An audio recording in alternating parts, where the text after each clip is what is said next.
Introduction. There is a big misconception about Stoicism today.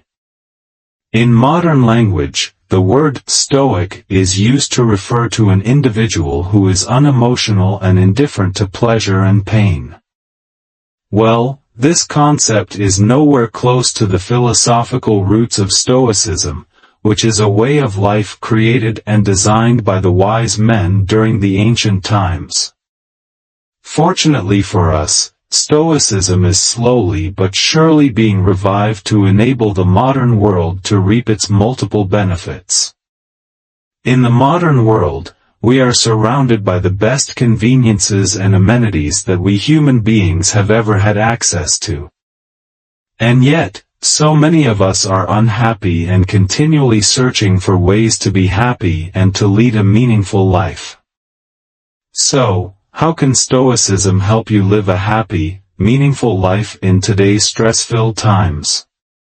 Let me tell you my story and how Stoicism helped me overcome my life battles and continues to do so every day. I work a 9-to-5 job, which invariably stretches by a couple of hours on a daily basis. With a family including kids and old people to cater to at home, my life was a fertile ground for chaos, confusion, stress, and anguish. The forest of negative emotions grew so dense and deep in my life that I lost my own self in its darkness. I floundered and struggled to keep sanity around me, and seemed to fail more often than succeed. I seemed to reach my tether's end sooner than later, losing my temper so often that my friends and family chose to keep away from me as much as possible. Thanks to the unfavorable external conditions of my life, my professional life also was in tatters, as I was not mentally and emotionally strong enough to handle the responsibilities of promotions. So, my boss always found a reason not to promote me even if I had done a great job right through the year. Forget promotions, even small increments and little bonuses were left out of my kitty. It was a bad scene. I was at my lowest point in life, and when I thought I couldn't fall further down is when I was diagnosed with 3 serious health problems, namely diabetes type 2, hypertension, and high cholesterol. That's it. My life was spinning out of control. It was my doctor who encouraged me to look towards Stoicism for help. He told me that drugs and medicines by themselves do far less than our minds if we only choose the right path and stick to it. He gave me a basic introduction of this ancient way of life and told me to look it up. I came home and spent a lot of time researching on Stoicism, during which time I realized that our ancestors were far, far wiser than we can ever become. They knew the perils of excessive greed and desires.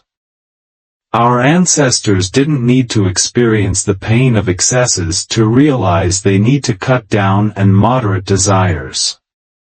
Thanks to the convenience of our modern life, we have forgotten to align ourselves with nature and reason.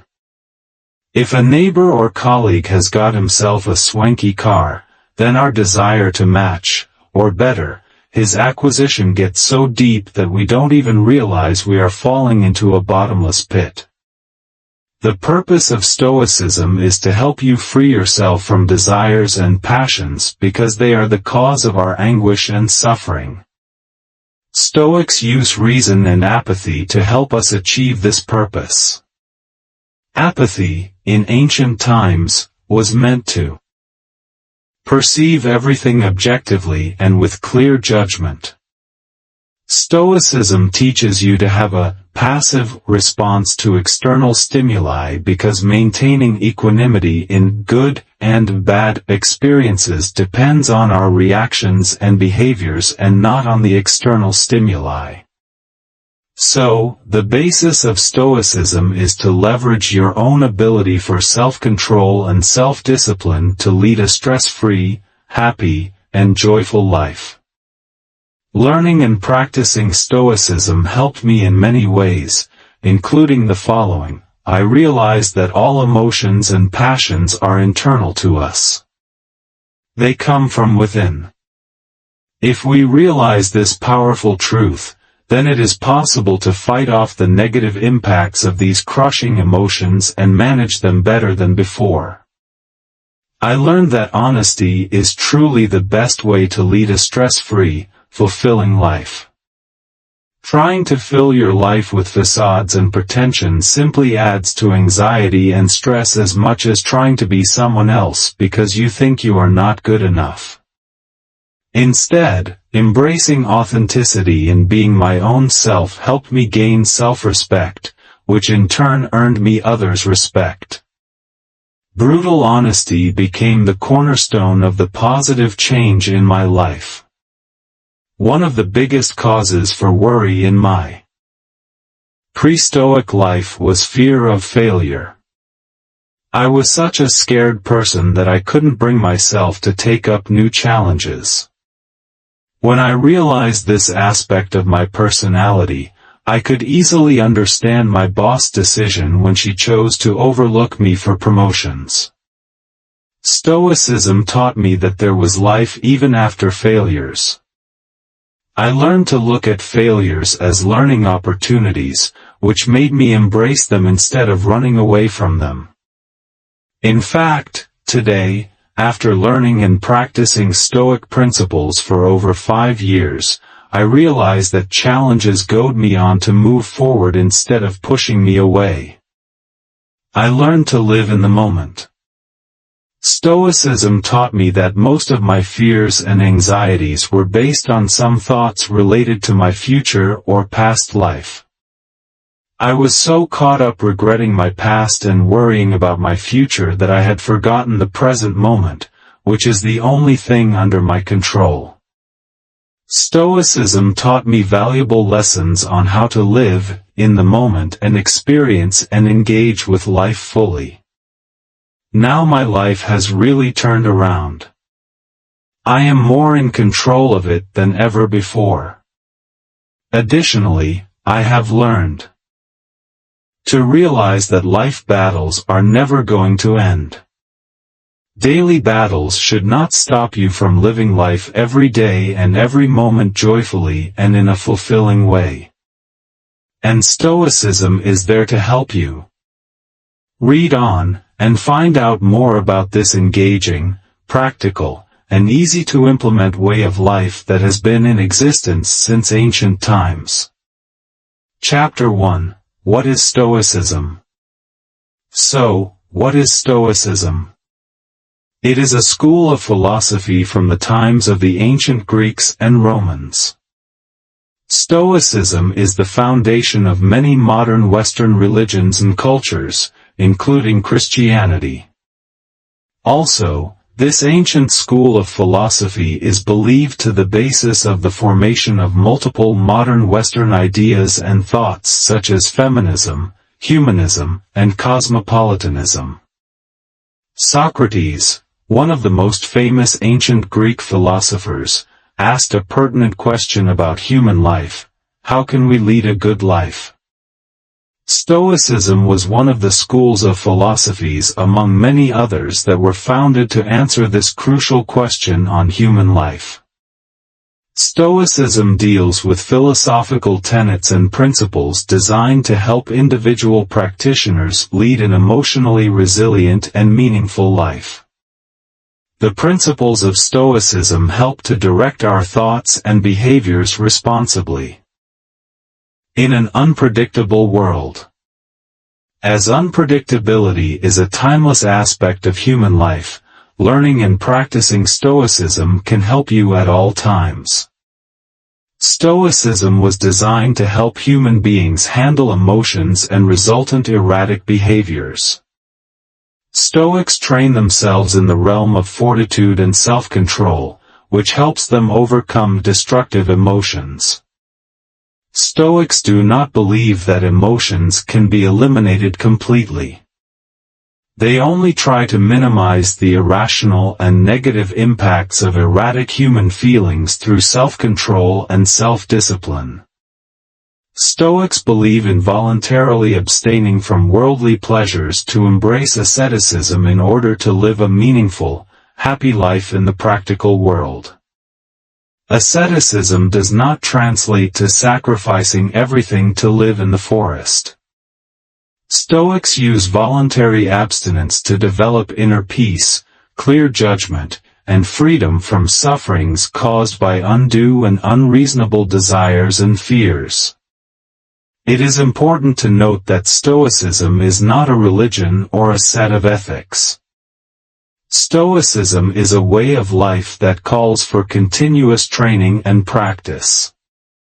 Stoicism involves the use of logic, self-dialogue, and conversations with other practitioners, pondering on the concept of death, and training your mind to focus on the present moment, which can be referred to as mindfulness.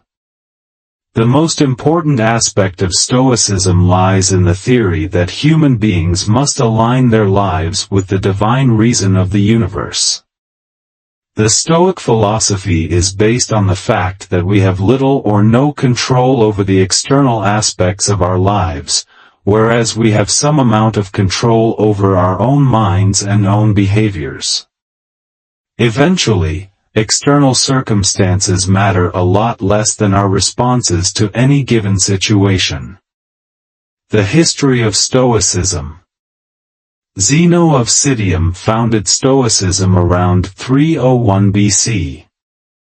This school of philosophy was originally called Zenonism before being renamed to Stoicism. The name Stoicism is derived from stoa poikile, which translates to the painted porch. During the initial days of this school of philosophy, followers and believers gathered together and held debates in the shade stoa poikile in Agora, Athens, as they did not have buildings like Aristotle's Lyceum or Plato's Academy, and hence, the name. Why did the name get changed from Zenonism to Stoicism? There are many theories for this, and chief among them are the following two. Maybe, the later followers did not think that the founders were perfectly wise. They did not want Stoicism to become a cult based on any one personality. And therefore the name was changed to Stoicism. Many times, Stoicism is referred to as simply the Stoa or the philosophy of the porch. The Stoics met and debated in a public place, allowing any interested person to listen in to the discussions and even walk up and participate in the conversations and debates.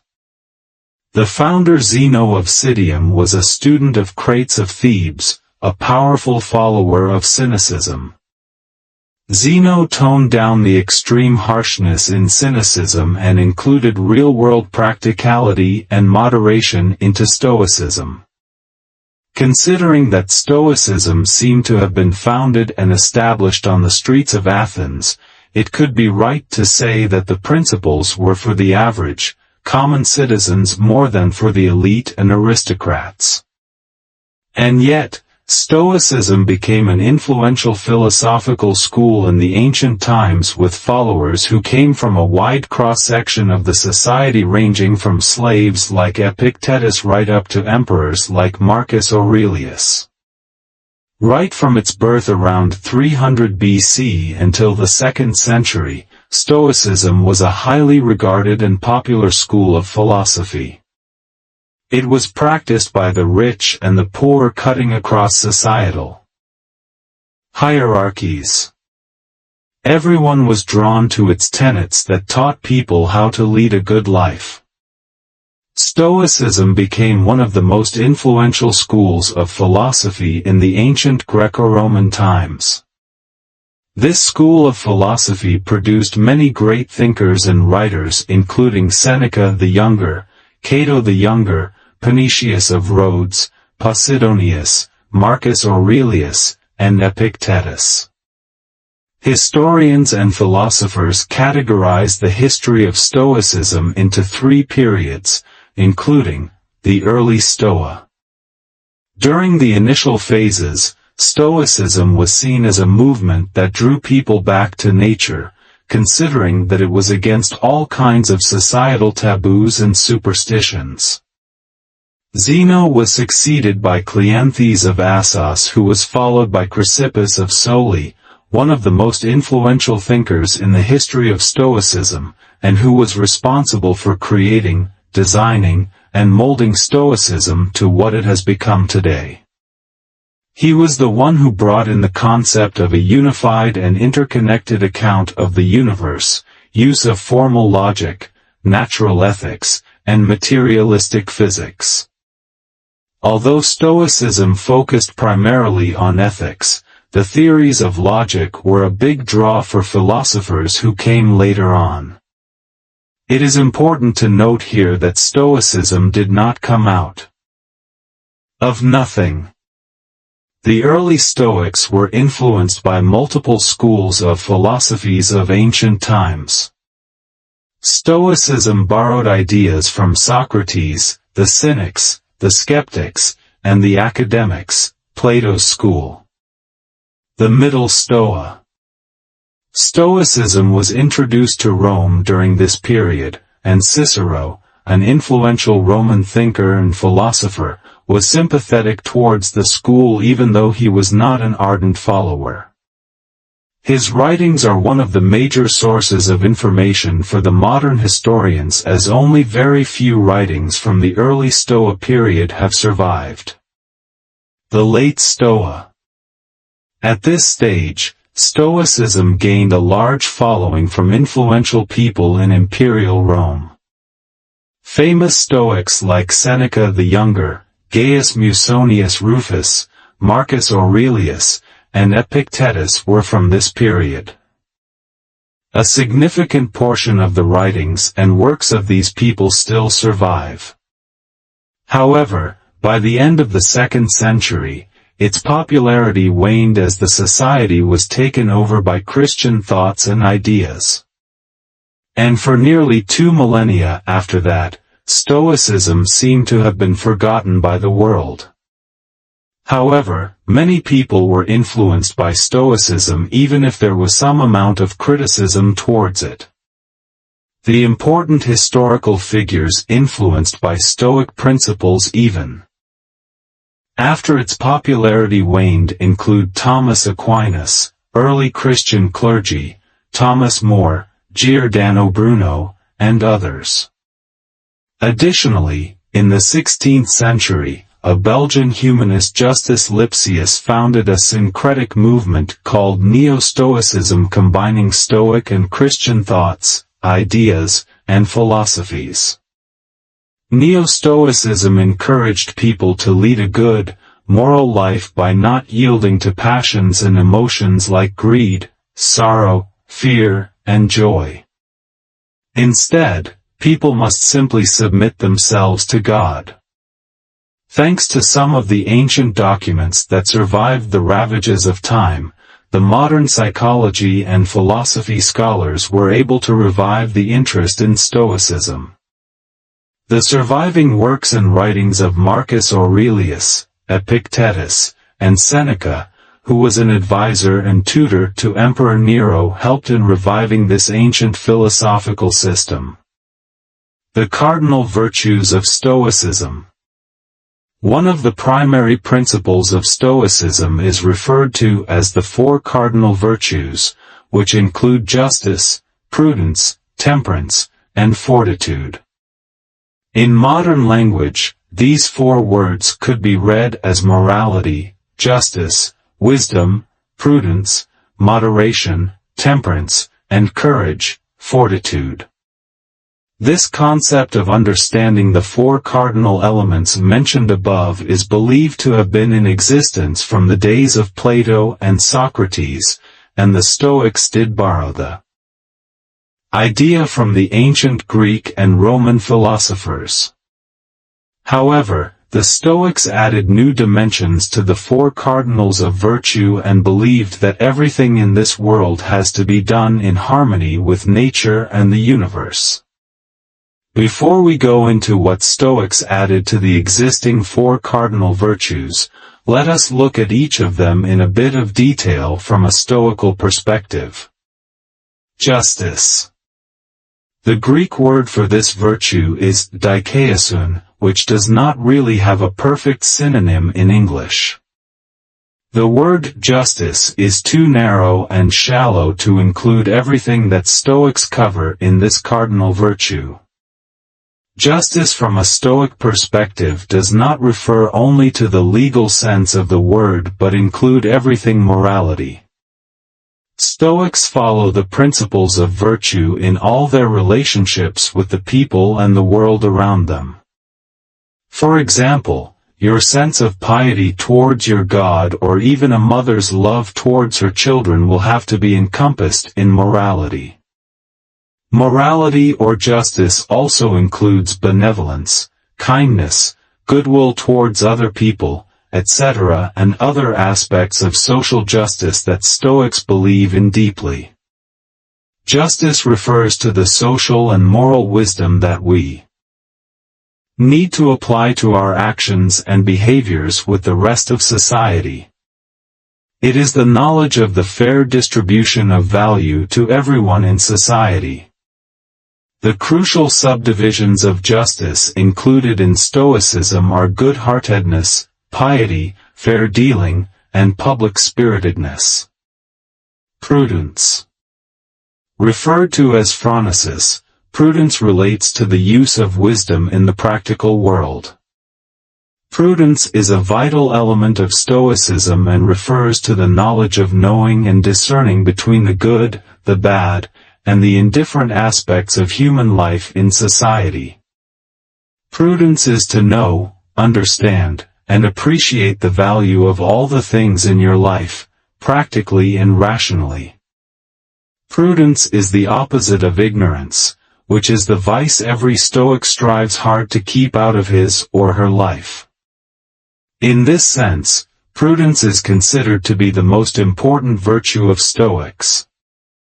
The value of prudence or practical wisdom is even connected to the word philosophy, which means the love of wisdom. Some Stoics divide prudence into two parts, namely understanding or synesis and good counsel or eubulia. Through this division, Stoics acknowledge the importance of the communication and articulation of values, morals, and principles to other people honestly and tactfully. That means, Stoics gave a lot of importance to the correct form of communication. Also, Stoicism includes the fact that each person should be prudent enough to give himself or herself good counsel as well. Prudence is further divided into numerous subdivisions, including good calculation, excellent deliberation, quick-wittedness, resourcefulness, a deep sense of purpose, etc. Moderation. Like justice, moderation or temperance in Stoicism affects multiple aspects of human life, including self-discipline and self-control over one's desires, propriety, and self-awareness. Moderation is the opposite of licentiousness or wantonness, another vice that is anathema to believers of Stoicism. Moderation consists of the knowledge of what to avoid, embrace, and be indifferent to in your life. This virtue guides our intentions and impulses and teaches you to look at everything in the world and your life objectively and detachedly. Stoics use moderation to overcome their unreasonable desires and fears and free themselves of unhealthy passions and excessive attachment to materialistic things. The moderation virtue in Stoicism includes subdivisions like orderliness, organization skills, self-control, and modesty. Courage. This virtue in Stoicism includes courage, which is simple to understand, and to endure discomfort and pain. Understandably, courage is the opposite of cowardice. Most Stoics combine this virtue with moderation with the following idea: moderate your desires and have the courage to face your fears. The fact that moderation and courage are crucial virtues to be mastered means that Stoics believe that even the most ardent follower of Stoicism encounters desires and fears. No human being, no matter how hard he or she tries, can free himself completely from the problems of overcoming desires and fears. Therefore, everyone must work to master the virtues of courage and moderation so that we can continuously battle with desires and fears.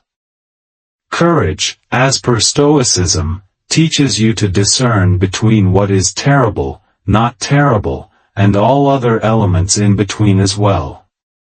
Courage also refers to standing firm on your principles and enduring challenges and problems through the guidance of wisdom. The subdivisions in the virtue of courage include confidence, endurance, stout-heartedness, great-heartedness, and love of work.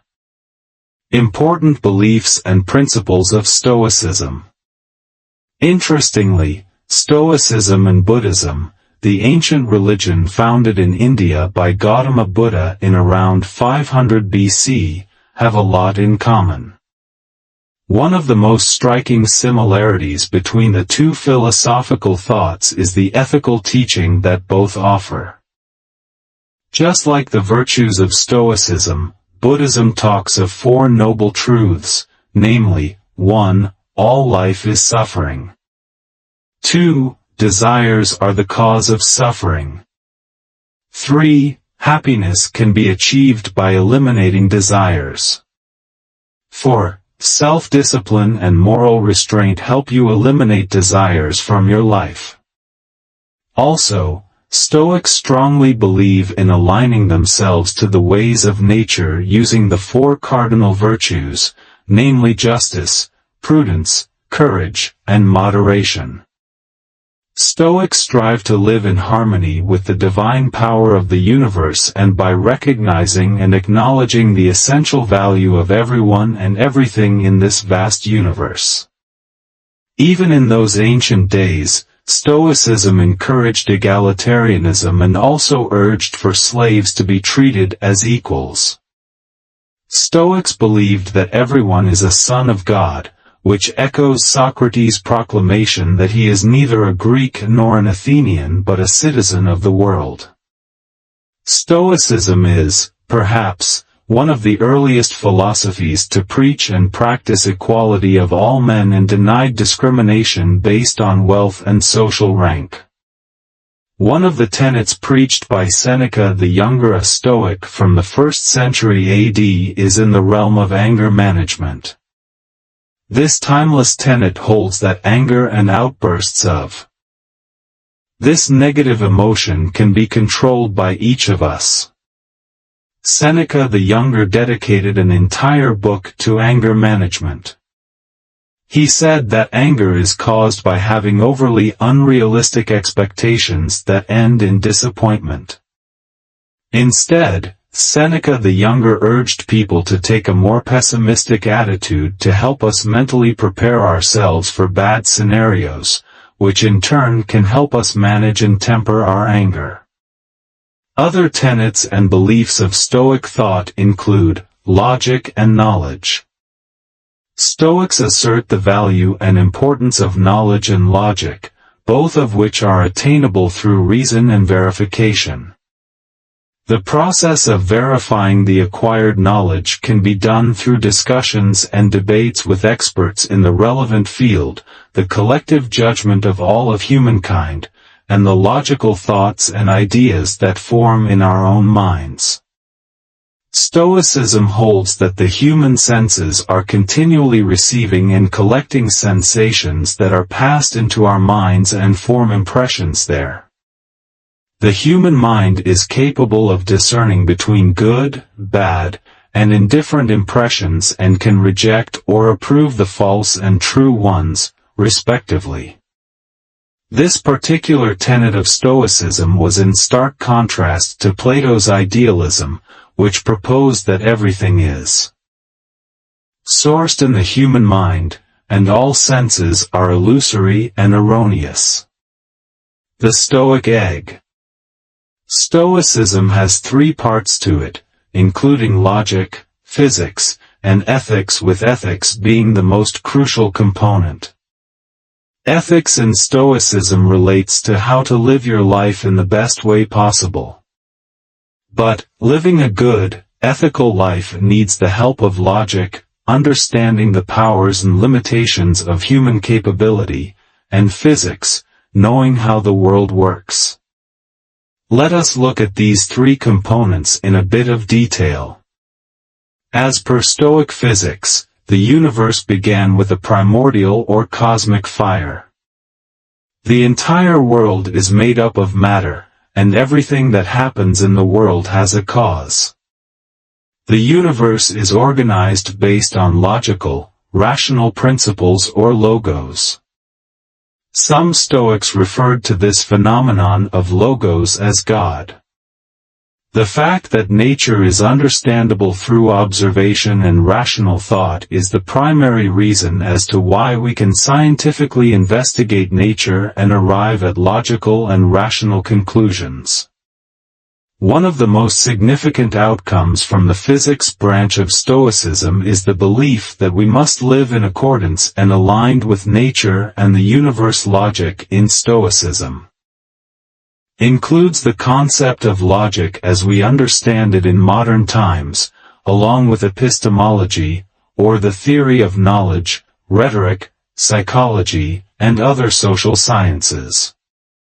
The system of logic devised and created by the Stoics was an alternative to the one already in existence, which was created by Aristotle.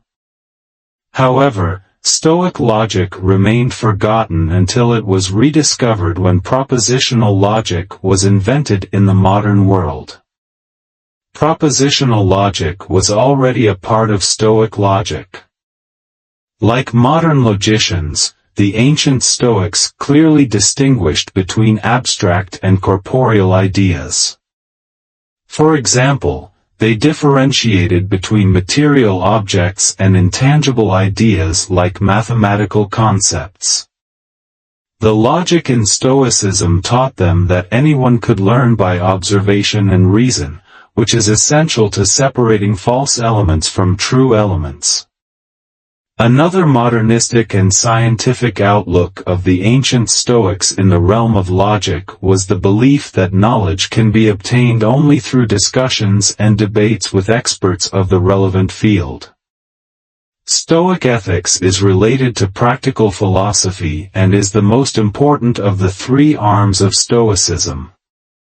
One of the first misconceptions to discard when it comes to learning Stoic ethics is that life has to be led with a stiff upper lip and by suppressing emotions.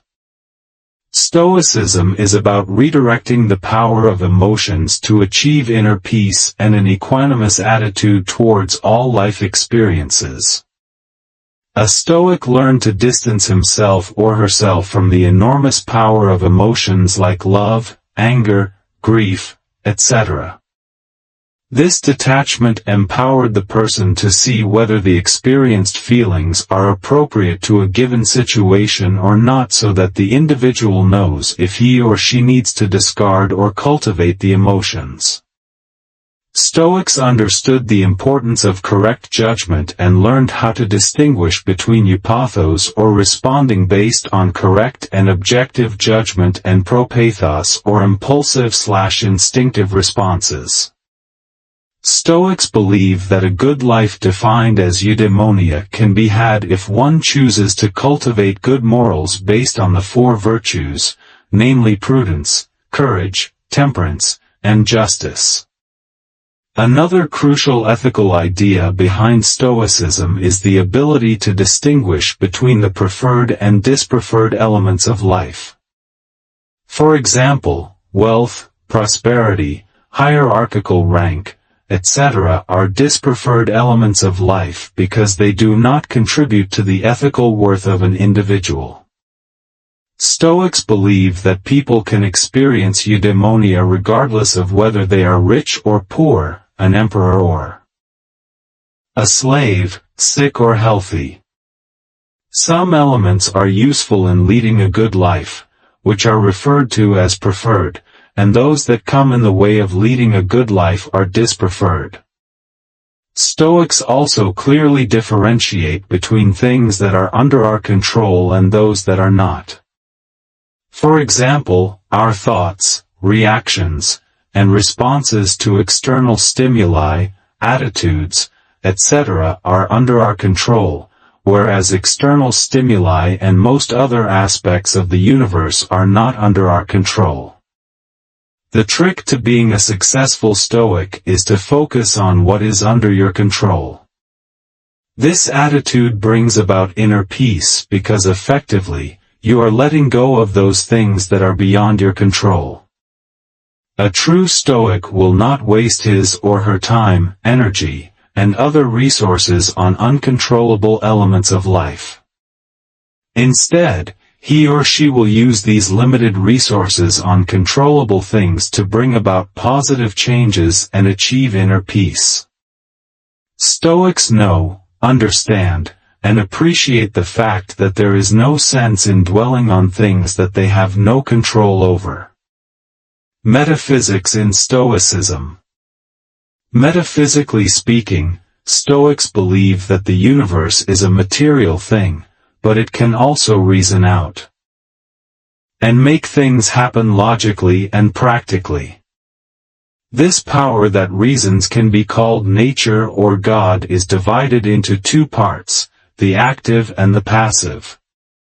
The active part of this divine power is described as logos or fate, and it is an intelligent ether or primordial fire that acts on the passive part, which is nothing but matter. The souls in all living things, including animals and human beings, are emanations of the active part or the primordial fire, and are, therefore, subject to fate. The concept of the primordial fire found in all life is borrowed from Heraclitus, who saw the unity and connection amongst everything in the universe. Like Heraclitus, Stoicism holds a cyclical view of the universe and believes that everything that emanates from the fire goes back to fire. Therefore, Stoics believe that everything, including God and words, is nothing but matter, which is acted upon by the primordial fire. Emotions are also material because they have a physical, tangible manifestation like tears, smiles, frowns, etc. The soul and mind are also material and matter because they produce thoughts and/or impressions of sensations, which results in physical body movements. And this phenomenon would not have been possible if the soul, mind, and body were not all made up of matter. Stoicism believes that the entire world is one referred to as monism. A divine reality or power pervades the entire universe, and this concept is called pantheism. Therefore, as per Stoicism, the universe is a big living body with multiple parts like the planets, sun, stars, etc. All the parts of this gigantic universe are interconnected, which means events and experiences in one place are also happening in another place. Also, Stoics are of the belief that everything in the universe is predetermined, although human beings have some amount of free will, which we can exercise. Stoics' beliefs for the modern world. The following points are Stoic strategies that work extremely well for every human being in the modern world. Align your life to nature. Eudaimonia is the ultimate goal of a Stoic, which can be achieved only by aligning your life with the ways of nature. Eudaimonia, or the good/flourishing life, means we should a rational life because human beings are rational animals, unlike wild animals that are not empowered with this critical trait to reason out and think things through before acting. Nature has given human beings social and mental abilities needed to follow a life based on rational thinking. We must not behave in a beastly, irrational manner because this attitude is against what nature intended for us. Therefore, human beings are meant to use reason, logic, and rational thinking in order to achieve eudaimonia. Live by the virtues of Stoicism at all times. Use prudence, justice, courage, and temperance to lead a balanced, happy, and fulfilling life. You must practice these virtues in all aspects of your life. For example, if you choose to show courage in front of a weak person and show fear and uncertainty before a strong person, then you are not virtuous. You are manipulative. You must have the nerve to stand up for your beliefs and principles at all times and not only in instances that are suitable for you. Focus on the controllable elements, and let go of other things. One of the most important lessons that have immense value today is to know and focus on things that are under your control, and let go of everything else. The only part of life you have control over is you and your emotions, judgments, and thoughts. Practically, everything else in this life is beyond your control. Therefore, when you come across difficult times, focus on what you can do to make things better, and work on them. Stoicism teaches us that blaming the external world not only drives you away from inner peace but also adds to your pain and agony. It is prudent to do what you can do and avoid worrying excessively about things you cannot do. The fact that only we are responsible for our lives is one of the most empowering elements we can borrow from Stoicism and implement self-motivated behaviors in our daily life. Discern between the good, the bad, and the indifferent. In Stoicism, good means the four cardinal virtues, and the bad are the opposite of these virtues, referred to as vices.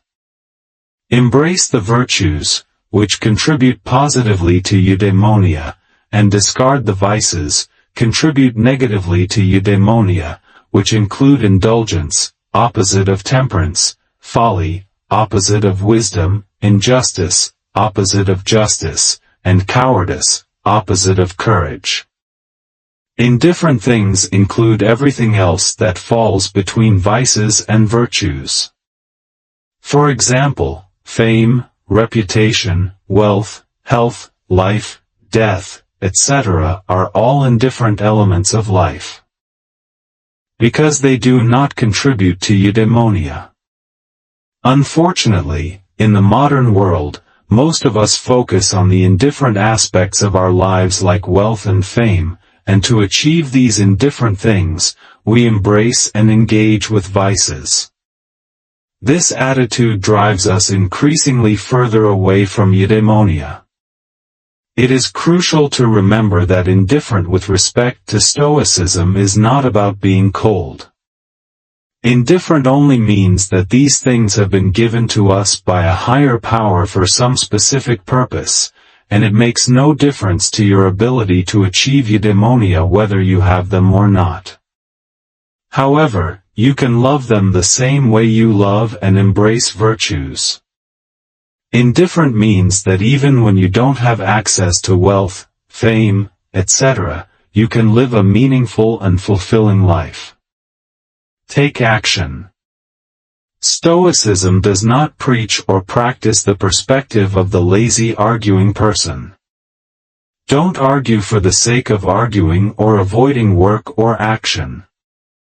Of course, you control your actions and responses. However, doing nothing will not get you anywhere. Choose your path and follow it diligently. There is no place for laziness and lethargy in Stoicism. Take action to achieve eudaimonia. Stoicism does not stop with learning and mastering abstract ideas. On the contrary, it exhorts people to observe, watch, and do the right thing.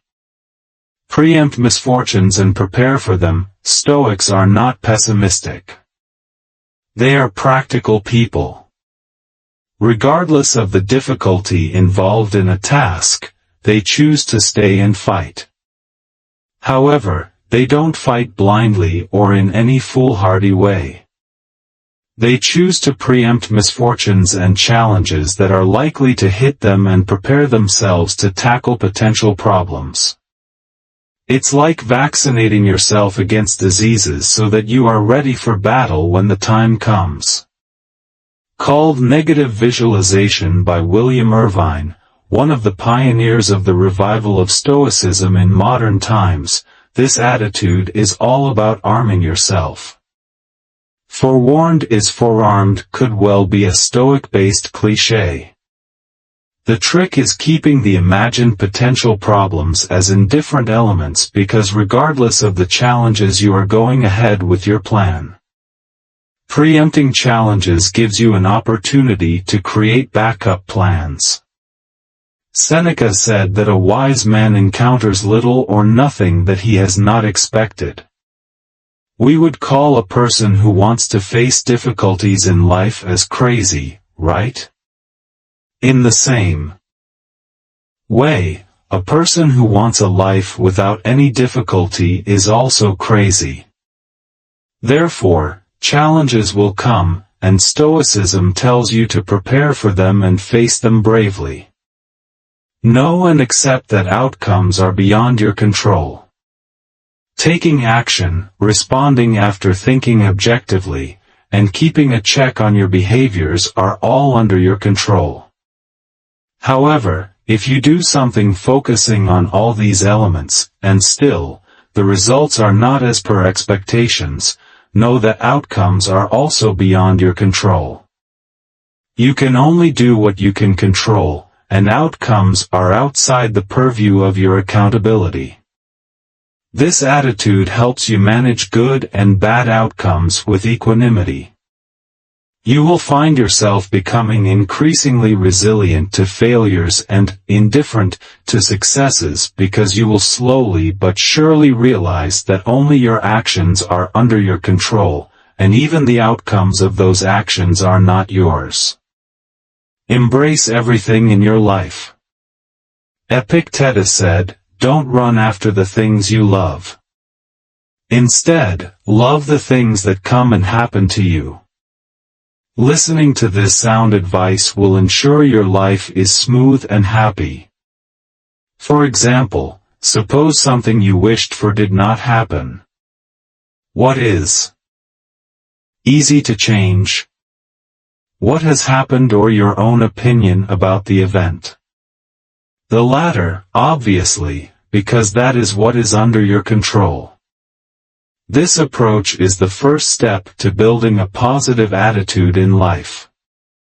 How can you change your opinion to make a seemingly undesirable event in your life look good?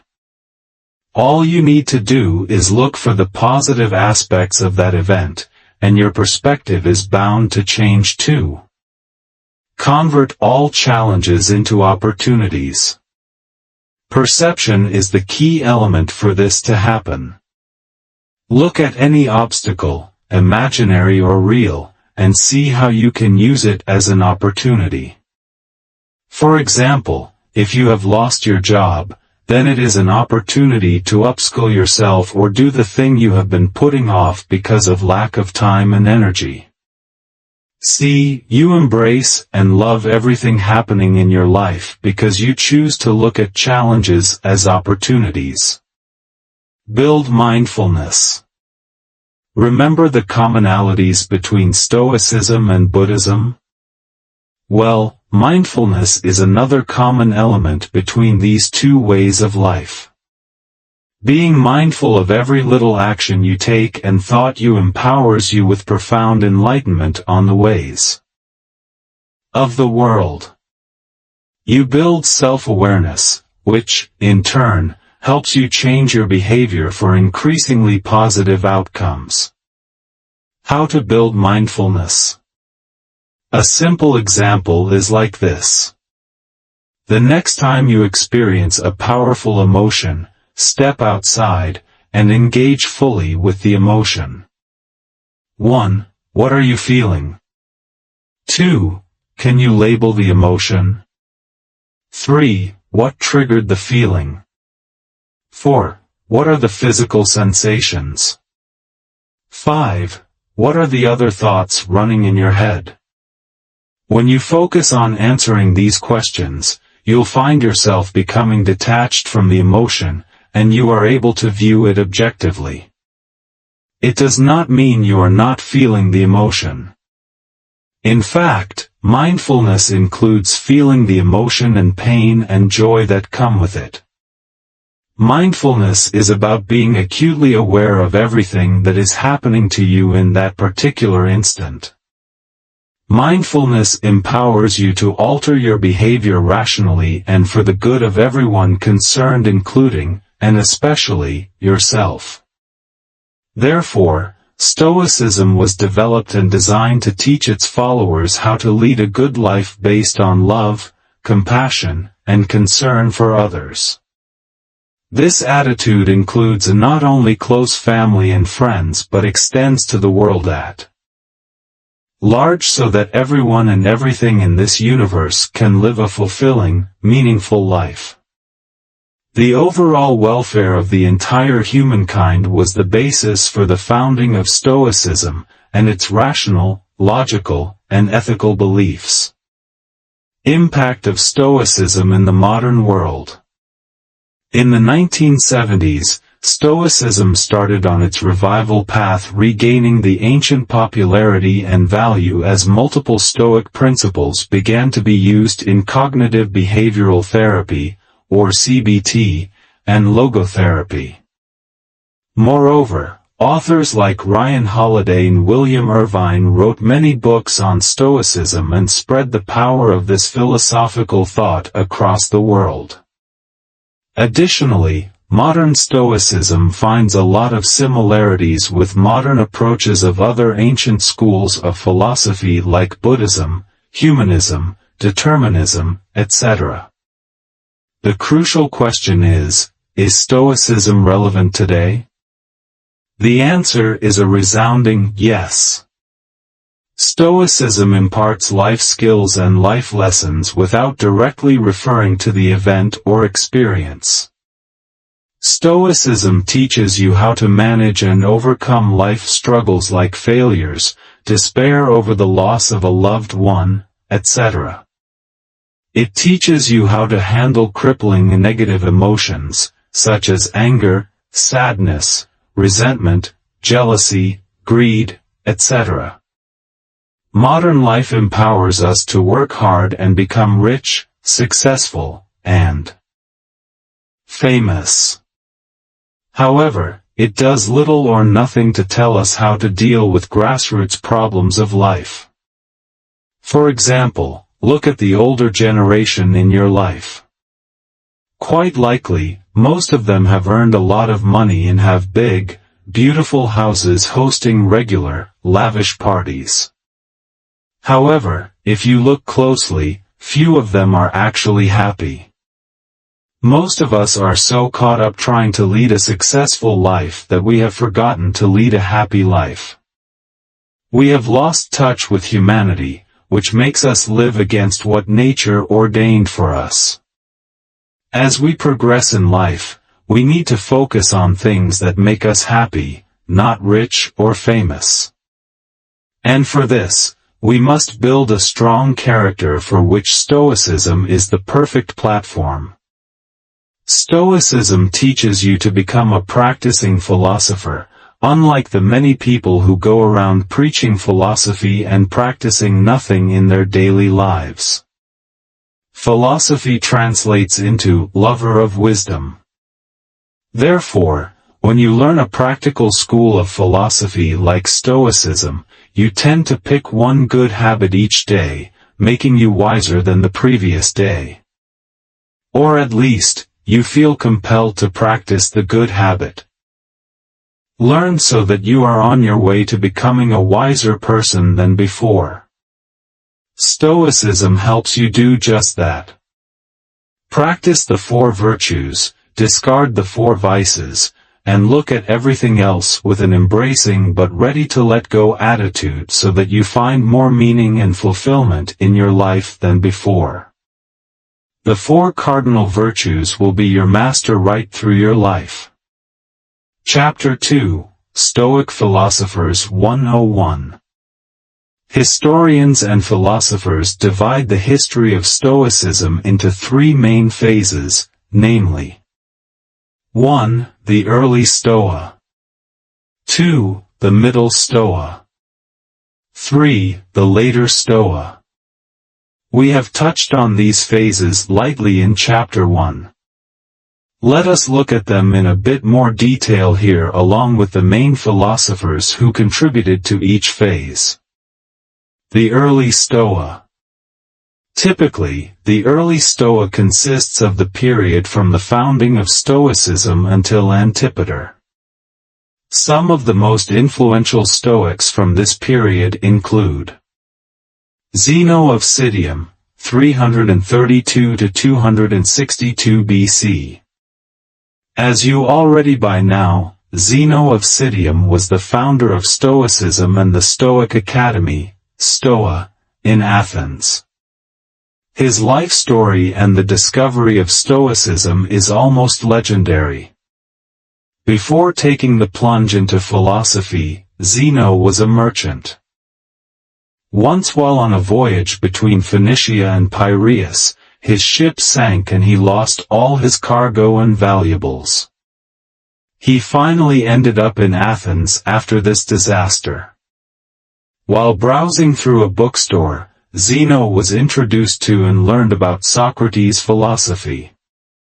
He was also drawn to the teachings of Crates, another Athenian philosopher. The reading, understanding, and mastery of these philosophical thoughts dramatically altered Zeno's life, and he felt compelled to create, design, and spread another way of life which came to be known as Stoicism. Zeno is believed to have said to Diogenes Laertius, an ancient Greek philosopher, "Now that I have lost my everything, including my money and cargo, I am on a good journey." He is believed to have thanked fate and destiny for the shipwreck because that accident is what drove him towards philosophy. Zeno started teaching on Stoa Poikile, the painted porch, at the marketplace of Agora in ancient Athens. The Stoa Poikile gave rise to Stoicism. Although multiple additions and changes have taken place in Stoicism since the early teachings of the founder, Zeno, the core value has not changed, which is, happiness is nothing but leading a good, flourishing life of fulfillment. And this good, flourishing life can be had by finding and experiencing peace of mind by living in accordance with nature. After his death, the Athenians honored him and his memory with a bronze statue and a tomb in the Ceramicus at the public cost. Unfortunately, none of Zeno's works survive, and the only account of him is found in the book, Lives and Opinions of Eminent Philosophers, written by Diogenes Laertius, who was a biographer of Greek philosophers. However, we know that Zeno wrote Republic, a book that extols the virtues of having an egalitarian society, an idea in stark contrast to that of Plato. Yes, Plato wrote a book with the same name, which is more popular than Zeno's Republic. Zeno's work does not survive, but Plutarch wrote this about the book: no city or town should live with laws that are distinct from each other. We should treat all citizens equally like a flock in which all sheep have access to the benefits of the same pasture. Aristo of Chios, c. 260 BC. Aristo of Chios was a pupil of Zeno, and he is known to have lived and flourished around 260 BC. His name is often spelled as Ariston too. He was a direct disciple of Zeno. However, he combined the Stoic teachings of Zeno with that of Cynicism to create his own set of beliefs and principles. He was a strong supporter of the power and importance of learning and mastering ethics. Further, he believed that there is only one virtue to master in this universe, and that is a healthy, intelligent state of mind. Everything else, Aristo said, falls into place. Further, Aristo believed that being virtuous is sufficient for being happy and fulfilled in life. He had strong beliefs that only virtue was good, and only vice was bad, and everything else between these two can be treated equally indifferently. His contemporary was Chrysippus, who was able to transform Zeno's thoughts into a powerful Stoic narrative resulting in the marginalization of Aristo. Like Zeno, information about Aristo is available to us only through the biographical work of Diogenes Laertius. Heraclius of Carthage, c. 3rd century BC. Heraclius of Carthage was also a pupil of Zeno who lived around 3 BC. Contrary to most Stoics, Heraclius argued that knowledge was the most important aspect, and the true goal of life should be to acquire knowledge rather than to follow virtue.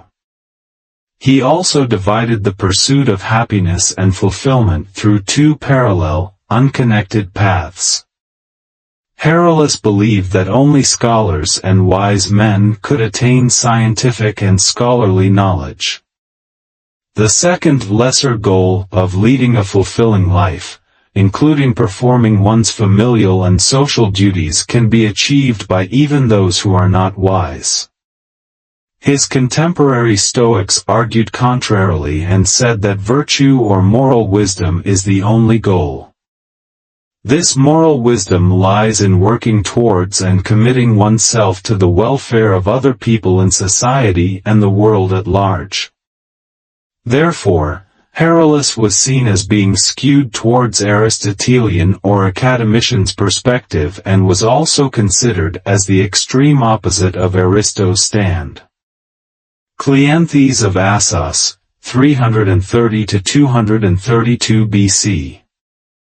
Cleanthes of Assos was the second head of Stoic Academy. He held this position for 32 years, and he is featured in Diogenes Laertius' biographical work on Greek philosophers.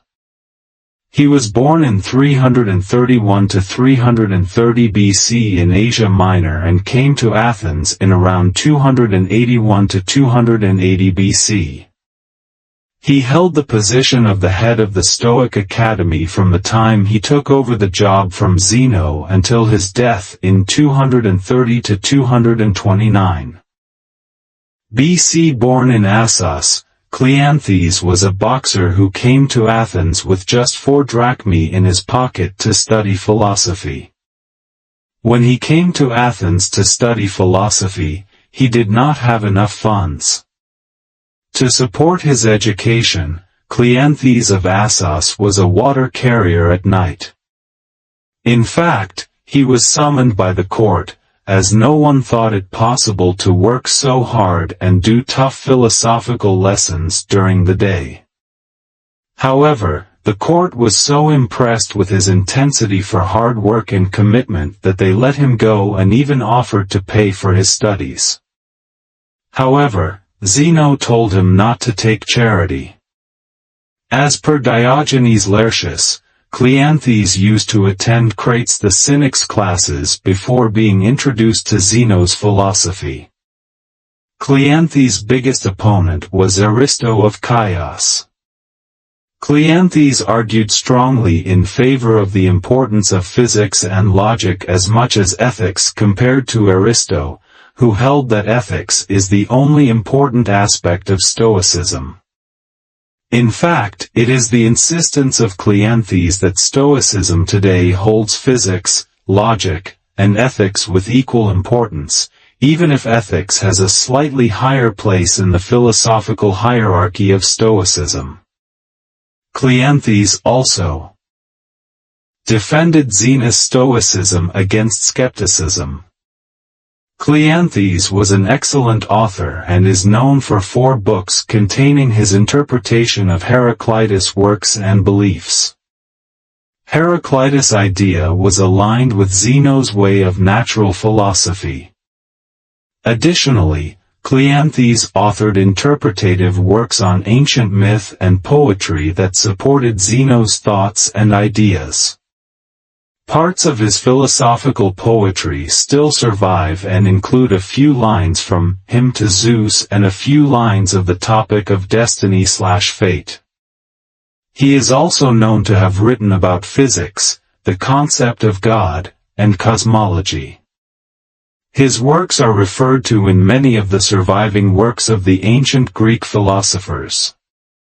Chrysippus, c. 280–204 BC. Chrysippus was the third head of the Stoic Academy who took over from Cleanthes of Assos. Chrysippus was one of the most influential philosophers among the ancient Greeks. He is believed to have had the most influence on Stoicism in those days. He is known for the creation of an empiricist epistemology and psychology that catapulted Stoicism to one of the most popular schools of philosophy until the 2nd century AD. He proposed multiple Stoic-based alternatives to Aristotle's and Plato's metaphysical theories. He also did a commendable amount of work on Stoic logic, and his system is in sync with modern-day propositional logic. Chrysippus was born in Soli, which is today known as Mersin, in Turkey. He is believed to have died at the age of 73. He was a pupil of Cleanthes, and, after studying under his master, is known to have become a long-distance/marathon runner. He took over the reins of the Stoic Academy in 230 BC after the death of his former master, Cleanthes. The Academy flourished under Chrysippus, and the work done by these early Stoics continued to spread during the Middle Stoa too. Chrysippus is known to have been a prolific writer, authoring more than 700 books. However, no work of his remains except a few fragments and references in others' books and biographies. Cicero was a contemporary academic who was also sympathetic to the Stoic cause. It is thanks to Cicero's works that modern historians have been able to put together some semblance to the historical order of Stoicism and Stoic philosophers. Diogenes of Babylon, 230–150 BC. Diogenes of Babylon is primarily known as the Stoic philosopher who visited Rome in 156–155 BC, and this visit kindled the interest for Stoicism in the Roman Empire. Born in 230 BC in Seleucia in Mesopotamia, Diogenes of Babylon was a student of Chrysippus, the person credited with structuring and systemizing the Stoic philosophy founded by Zeno. Panetius, the Stoic who popularized Stoicism in Rome, was a disciple of Diogenes. Antipater of Tarsus, 210–129 BC. Antipater of Tarsus was a successor to Diogenes, and the teacher of Panetius, the Stoic responsible for the growth and expansion of Stoicism during the Middle Stoa. He was known for his works on divination and gods. Ancient authors like Plutarch speak highly of Antipater and put him along with Zeno, Chrysippus, and Cleanthes. Cicero mentions him as a person with a sharp mind and known to take the lead, and it came to debates between his school and the academy. Interestingly, he himself had little confidence in his public speaking capabilities and used writing to articulate his thoughts and ideas. Antipater believed God to be incorruptible, blessed being who was concerned about the welfare of humanity. He criticized people who called gods as corrupt and selfish. The Middle Stoa. The top two Stoic philosophers who lived and spread the word of Stoicism during the Middle Stoa are Panicius of Rhodes and Posidonius of Apamea. Let us look at their lives in a bit of detail. Panicius of Rhodes, 185 to 109 BC. Panicius studied under Diogenes of Babylon as well as Antipater of Tarsus. Panicius is believed to have spent a lot of time in Rome, especially in the company of P. Cornelius Scipio Aemilianus, an important general and politician of Rome during that time. Panicius' works and writings have not survived. However, his importance in the spread of Stoicism has survived. Some sources give us an idea of the thoughts and ideas of Panicius as he tried to make his mark in the philosophical circle. Here are some ideas that he had disagreements about certain core principles of Stoicism. Panicius did not believe in divination and the power of the gods.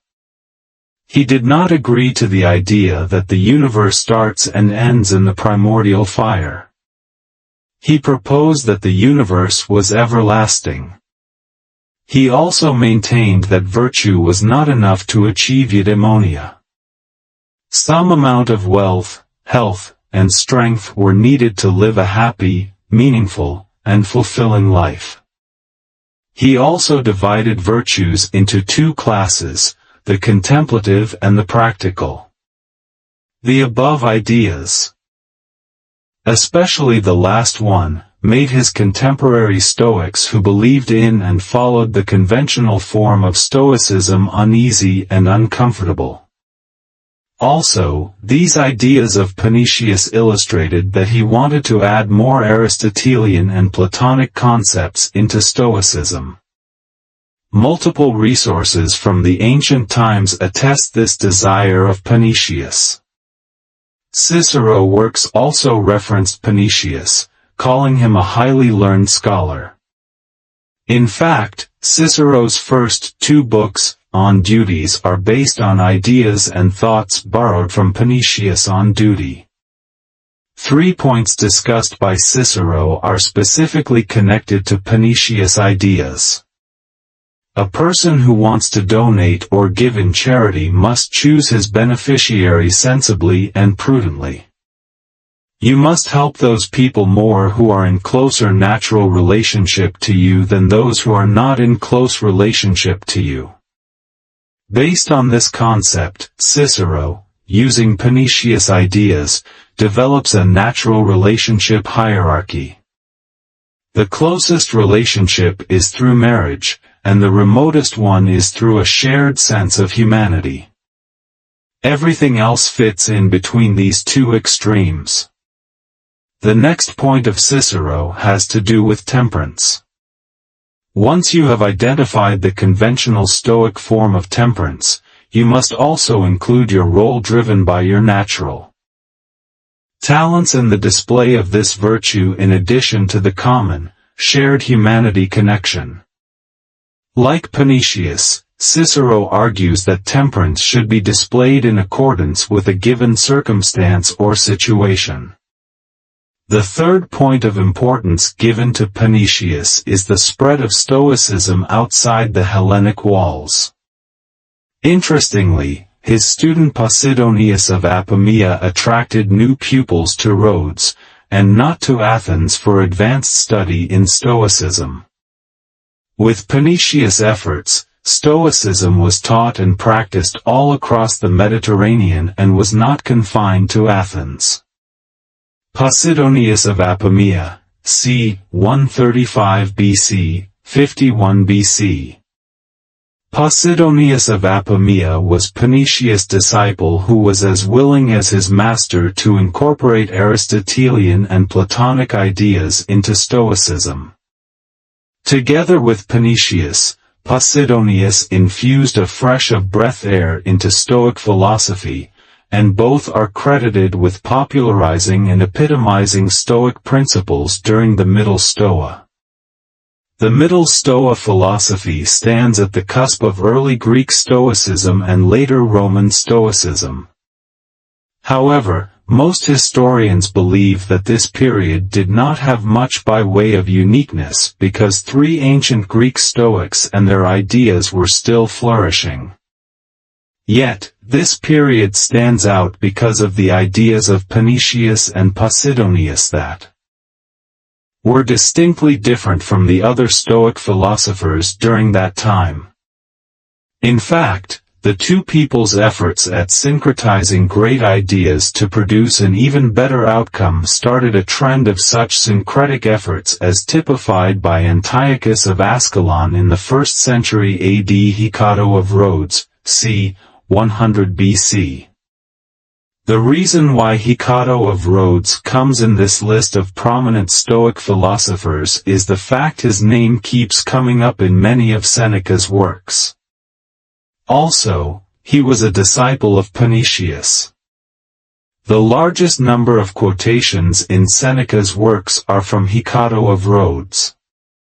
Here are a few examples. Stop hoping, and you will lose your fears. Be your own friend. If you want to be loved, then you must first love. Hecatto was a prolific writer, though none of his works survive today. Diogenes Laertius mentions 6 treatises with the authorship of Hecatto. These include on goods, on virtues, on passions, on ends, and on paradoxes. The later Stoa. Let us look at some of the Stoic philosophers in the later Stoa period. Cato the Younger, 94 to 46 BC. Cato the Younger is known for his intense Stoic life. He lived Stoic principles unfailingly day in and day out. In fact, his actions speak louder than words because he lived the Stoic principle and was not known as much of a writer. During his time, he was a senator, soldier, an aristocrat, and a hardcore practitioner of Stoic principles. He was from an aristocratic family, the last in line, that took upon itself to safeguard the ancient and traditional defenders of Roman constitution and culture. His family was one that believed in the duty of protecting the Roman Empire, which grew from nothing to become one of the most powerful and influential governments in those days. Cato was Julius Caesar's contemporary as well as his archenemy. Cato was a formidable enemy and was considered a great match to Caesar's eloquence, conviction, and personality.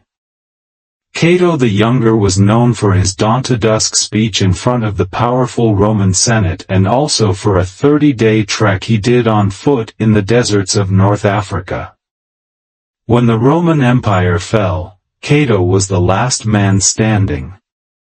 Cato is an inspiration to multiple modern-day leaders and revolutionary thinkers like George Washington, Benjamin Franklin, John and Abigail Adams, and others. Seneca the Younger, 4 BC, AD 65. Born in Spain and educated in Rome, Seneca the Younger is one of the most prominent Stoics of all time. His father was Seneca the Elder, a well-known writer in ancient Rome. Seneca the Younger was also the uncle of the famous Roman poet Lucan. Seneca the Younger followed a career in politics and rose to a high-level financial clerk. His happy life took a bad turn in 41 AD when Claudius became the Roman emperor. Seneca the Younger was exiled to the island of Corsica for allegedly committing adultery with the emperor's niece. From his exile, Seneca wrote a consoling letter to his distraught mother. But, 8 years later, things took a great turn in Seneca's life when Agrippina, Claudius' wife and mother of Nero, the future emperor of Rome, sought permission for his return from Corsica as an advisor and tutor to Nero. Interestingly, Seneca was put to death in 65 AD under orders from Emperor Nero, who turned out to be one of the most tyrannical rulers of all time. The lesson for us about Seneca is this: Stoicism was a constant companion to Seneca right through various stages of his life.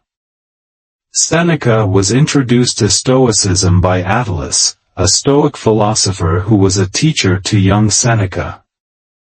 Seneca was also highly influenced by Cato, whose works and writings were referred often in his own work. Seneca's most famous Stoicism work is Letters from a Stoic, which is recommended even today for people undergoing stress and grief. Also, this book is an insightful resource for people looking for advice on wealth, religion, and power. Here are some of his nuggets of advice. You can soften harsh conditions, open up restricted pathways, lighten up heavy loads in your life, and think your way out of difficult situations. Human beings are not given a short life, we make it short. Human beings have no dearth of supplies, we waste resources given to us. Gaius Musonius Rufus, 1st century AD. Gaius Musonius Rufus was the mentor for one of the most important Stoic personalities, namely Epictetus. Born in 30 AD in Vulsinii, Etruria, Musonius became a prominent and revered Stoic teacher until Emperor Nero, after uncovering a conspiracy to dethrone him, exiled Rufus to a remote island called Gyros. He returned to Rome at the age of 68, only to be exiled again at the age of 75. Musonius' idea of philosophy was connected to practical life and answers to questions on how to lead one's life happily and with fulfillment. He focused on the practical aspects of philosophy and did not worry excessively about the theoretical aspects. The only aspect of philosophy that mattered to Musonius was evil and virtue. He argued that human beings could rise above matters of life and death and pain and pleasure and live a contented and meaningful life. Further, Musonius believed that although we are naturally created to lead a virtuous life, most of us are incapable of doing so until we learn the skills of practical philosophy, including discerning between vice and virtue and learning how to live virtuously. Musonius was a highly learned scholar and diligent practitioner of Stoicism. In fact, he is referred to as the Roman Socrates. Publius Clodius Thrasea Paetus, 1st century AD. Publius Paetus was a Stoic philosopher and Roman senator who lived during the reign of Emperor Nero. Initially, he was treated well by Emperor Nero. However, soon, Publius Paetus realized the tyrannical nature of Nero and openly stood against his dictatorial behavior and attitude. He argued in front of the Roman Senate for a person who wrote a libel against Emperor Nero to reduce his death sentence to a milder one. This angered Emperor Nero, after which the senator was not barred from entering the Senate house. After this incident, it is believed that Publius Pietus lived a private life of simplicity and virtuousness as prescribed by Stoicism. Epictetus, AD 55 to 135. A unique aspect of Stoicism is the fact that people from all walks of life and social hierarchical rank learned and practiced it. For example, Marcus Aurelius was an all-powerful Roman emperor. Seneca the Younger was a prominent and wealthy Roman citizen who was an advisor to the emperor during his time, and there was Epictetus, a slave, which is, perhaps, the lowest rank in the social hierarchical order of that time. And therein lies the power of the Stoicism. It offers succor for all during good and bad times regardless of class, race, and today, even gender. Epictetus was born in 55 AD Hierapolis, present-day Pamukkale, in Turkey. He was born into a slave family belonging to a wealthy Roman owner named Epaphroditus, who allowed Epictetus to gain an education, which led him to the study of philosophy. Gaius Musonius Rufus was his mentor and teacher. Epictetus was freed from slavery after the death of Emperor Nero. He then became a Stoic teacher imparting knowledge for over 25 years until Emperor Domitian banished all philosophers from his empire. Epictetus was forced to flee from Rome. He went to Nicopolis in Greece, where he established a philosophy school. Marcus Aurelius was highly influenced by Epictetus and his teachings. Even today, his teachings and lessons are highly revered by men and women around the world. Interestingly, Epictetus himself did not write anything down. It was his student, Arrian, who wrote down all of his lessons, and this work has helped numerous people right through history find solace, strength, and guidance through their trials and tribulations. Below are some of his most famous and timeless quotes. We must make the best use of our power and take the rest as it happens. Let the ideas of death and exile always be there in our lives to remind us not to be greedy and covet things unnecessarily. Hierocles, 2nd century AD. Even though very little information is available about Hierocles, he is an important figure in the history of Stoicism because fragments of his work, Elements of Ethics, was discovered in 1901. Additionally, Hierocles is spoken about by Stobaeus, another influential Roman citizen. The modern Stoics know Hierocles for the creation of concentric circles of concern concept encapsulating the principles of Stoicism. The logic of his concentric circles of concern is based on the idea that the degree of concern we have for people is in direct proportion to the closeness of the relationship. So, our concern for ourselves is more intense than the concern for our close relatives, which, in turn, is more than our concern for people who are not so closely related to us. Using this reason for concern, it is possible, said Hierocles, to extend our concern even to strangers by increasing our proximity to them. And with this, we can include the entire world into our circle and show care, concern, and love for all human beings. Marcus Aurelius, AD 121 to 180. Born nearly 2000 years ago, this Roman emperor is, perhaps, the most prominent Stoic leader of all times. Although he was born into a noble, prominent family in Rome, he was not expected to become an emperor. As a young man, he is believed to have loved boxing, wrestling, and hunting, and took the training of these three sports very seriously. Emperor Hadrian was the ruler of Rome at that time.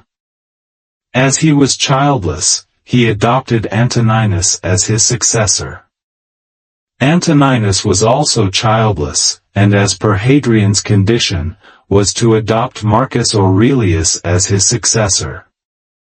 Marcus ascended the Roman throne in 161 AD after the death of Antoninus, and he ruled for nearly 2 decades. During his reign, Rome was faced with multiple problems. There was the menace of the barbarian tribes in the north, the Parthian Empire was continually at war with Rome, the deadly plague left numerous Romans dead, and the rise of Christianity was threatening to finish off the centuries-old Roman culture and tradition. Marcus was an absolute ruler with immense power. He could have done and got anything he wanted to. However, his greatness lies in the fact that despite access to absolute power, Marcus chose to rule with wisdom and virtue, the basic tenets of Stoicism. He was a true Stoic in all respects, and therefore, is considered as the most important practitioner of this school of philosophy even today. Marcus allowed himself to rule under the guidance of virtue and wisdom, which is what makes him different from numerous other present and past leaders of the world. His diary, Meditations, contain the deepest thoughts of one of the most powerful leaders of all times. This diary has entries in which Marcus has admonished himself to behave virtuously and not give in to temptation. This diary opens our eyes to the intense self-discipline and self-control that Marcus practiced, a key element of Stoicism. One of the most famous and timeless quotes of Marcus goes like this: "Don't waste time arguing about how a good man should be. Just be one." Chapter 3, Epicureanism versus Stoicism. Stoicism and Epicureanism were the two primary schools of philosophy that took birth almost simultaneously during the times of the ancient Greeks. Although the tenets and principles of the two schools differed in their fundamental nature, both Epicureanism and Stoicism agreed that the principal aim of philosophy was to transform people into sages. So, who is a sage? A sage is one who has achieved perfection of being, which is beyond the reach of ordinary mortals like us. In the same vein, trying to achieve perfect wisdom is an unrealizable idea, as all human beings are imperfect, and therefore, cannot achieve sagehood. However, even if the pinnacle of sagehood cannot be achieved, it is possible to make progress towards a higher state of perfection than before. This progress or advancement towards a better state of perfection is the ultimate goal of both Epicureanism and Stoicism. Stereotypically, here is how most people look at Stoicism and Epicureanism. Stoics are emotionless and unfeeling brutes who live in denial of happiness and joy. Epicureans are self-indulgent, pleasure-seeking hedonists. Now that you have read a lot more about Stoicism, you should already be disagreeing with the stereotypical definition of Stoicism, right? The same misconception holds true for Epicureanism as well. Most often, stereotypes fall way too short of the truth to be taken seriously in any way. But these definitions are a grave injustice to two of the most vibrant and powerful philosophies created and designed by the ancient wise men. Epicureanism and Stoicism were founded around 300 BC in Athens because the lives of the founders, Epicurus and Zeno respectively, overlapped. Both of them advised that excessive desires and pleasure are not a good thing. Just like how Stoics were not advised to become emotionless and unfeeling, the early Epicureans were not taught to self-indulge excessively as the misconception exists today. Moreover, Stoicism did not hesitate to borrow good and effective philosophical ideas from other schools, including Epicureanism.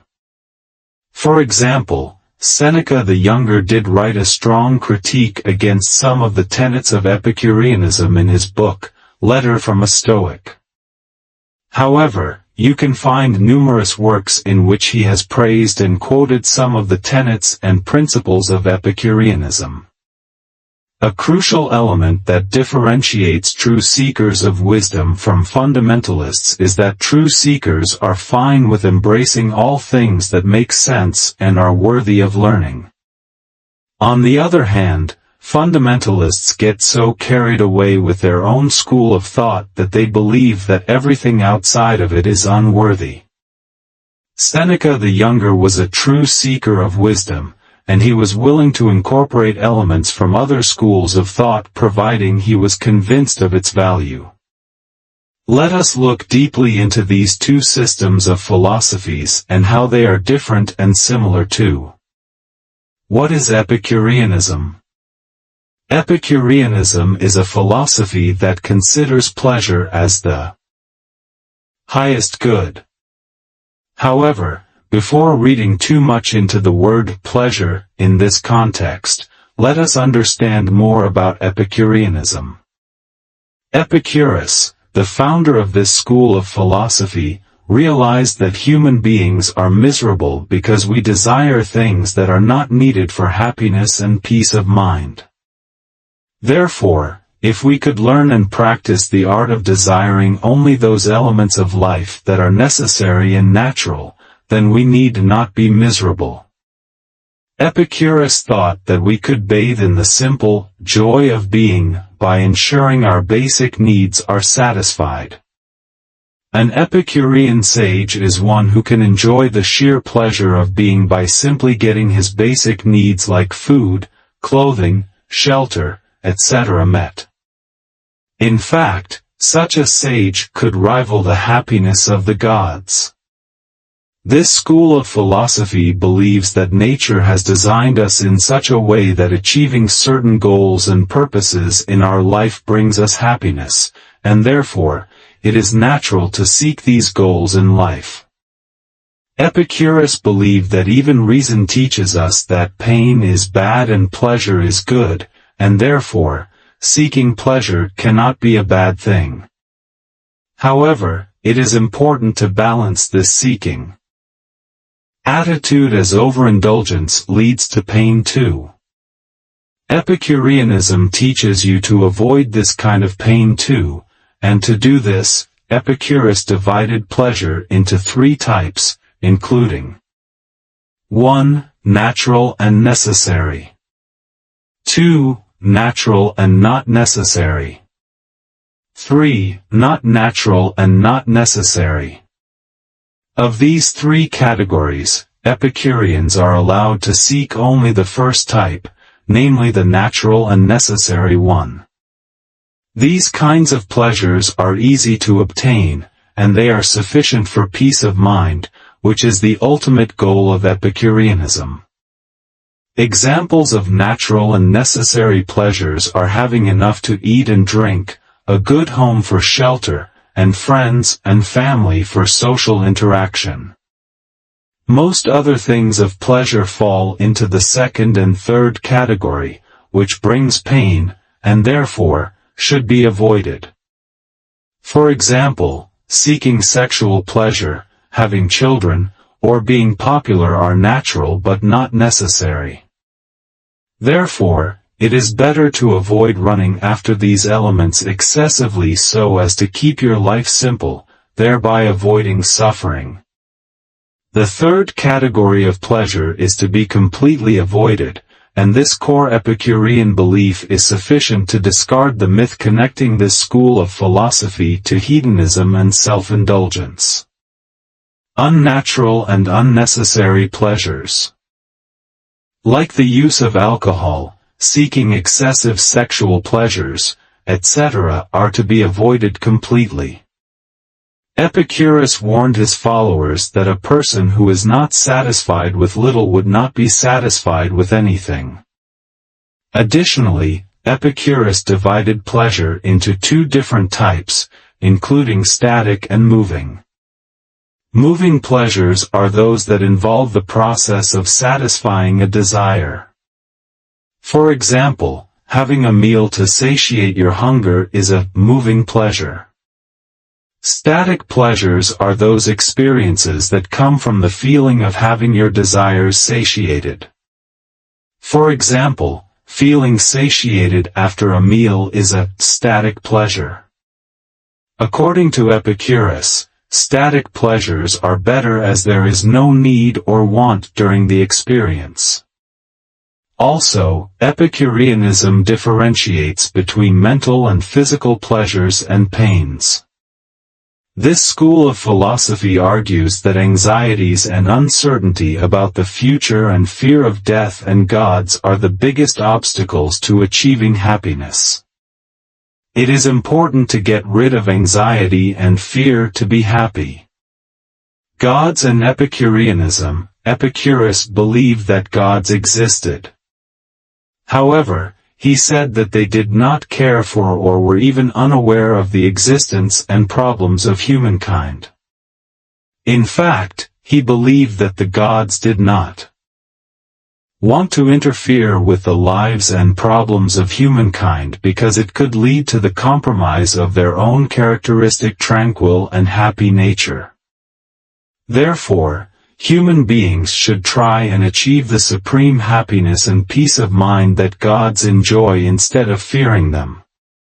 Death and Epicureanism. Epicurus urged his followers not to fear death too.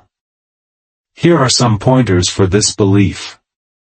The mind is part of the human body that, like all things in the universe, is made up of atoms. When a person dies, these atoms are disintegrated and redispersed, and the person ceases to exist. As the individual does not exist anymore after death, he or she cannot be troubled. If death cannot cause trouble after a person dies, how can it cause harm when the person is alive, argued Epicurus. The eternity existing before the birth of an individual is not considered harmful. In the same way, the eternity existing after the death of the individual cannot be considered harmful. All these arguments meant that death is an element of human life that should not be feared. Pleasure and Epicureanism. Like Aristotle, Epicurus believed that happiness is an end by itself and is the highest good of human life. However, unlike Aristotle, Epicurus said that pursuit of pleasure by avoiding pain is what will deliver happiness and not logic, reason, or ethics. He said that pleasure is the highest virtue, and the power of everything else is limited to the temporary pleasure that it can deliver. He argued that infant behavior, which is based on instinctive pursuit of pleasure, is the best proof that pleasure is the highest good. Human beings can immediately sense pleasure and pain, just like how we can instinctively sense whether something is cold or hot, wet or dry, dull or colorful, etc. All actions of human beings, including the so-called altruistic and virtuous ones, are nothing but pleasure-seeking behaviors. Of course, Epicurus warned repeatedly that we must not pursue all kinds and degree of pleasure-giving elements. Also, he said that not all kinds of pain should be avoided. We must calculate the highest pleasure that can be obtained from a particular experience, behavior, or attitude, and make prudent sensible choices to achieve as close as a sage-like personality as possible. Thus, Epicureanism is a philosophy that emphasized the importance of training and moderating one's desires to achieve peace of mind. Who are the Epicureans? Epicureanism was not designed as a dry philosophical school relegated only to theoretical knowledge. The tenets of Epicureanism were created to help people live freely and happily without the burdens of baseless anxieties and worries weighing down on them. In this context, Epicureanism is relevant even today, and the modern Epicurean follows and practices the following tenets of Epicureanism. Do not fear God. Do not be scared of death. Do not be afraid of pain. Live and lead a simple life. Pursue happiness through the pursuit of pleasure, prudently and wisely. Make as many friends as you can, and you should also be a good friend to others. Practice honesty both in your professional and personal life. Avoid politics, popularity, and fame. An Epicurean is one who cherishes and values prudence, self-management, self-sufficiency, serenity, simplicity, friendliness, honesty, generosity, cheerfulness, and gentleness. Top quotations of Epicureanism that have withstood the test of time. Don't spoil the happiness of enjoying what you have by desiring what you don't have. Remember that the things you have now are what you had hoped for earlier. The art of living and dying well are the same. Our abundance in life is constituted by what we enjoy and not by what we possess. If a man does not find satisfaction with little, then he is unlikely to find satisfaction with anything. It is foolhardy for a man to pray to the gods to get things for which he has the power to get. It is foolish to try and cater to a crowd because it does not approve of my choices, and I don't know what they approve. The misfortune of a wise man is always better than the prosperity of a foolish man. Differences between Stoicism and Epicureanism. Stoicism teaches that the highest good in the world is to live virtuously and justly. Stoics are taught to treat pain and pleasure indifferently. Epicureans, on the other hand, believe that we should maximize our pleasure by minimizing or eliminating our pain. Epicureanism teaches that pleasure is the beginning and end of a good, happy, and fulfilling life. For Stoics, virtue was the foundation and guiding principle of their life. For Epicureans, virtue was a means to an end, which is nothing but pleasure. Epicureanism taught its followers to live simply and by forming strong relationships with other people. Stoicism taught people to fully and wholly embrace the ways of nature. Epicureans believed that when we die, the atoms of our bodies get disorganized and disintegrated, and we no longer exist. Epicurus said that the terrible thing called death is nothing for us because when we exist, then death doesn't, and when death exists, we don't exist.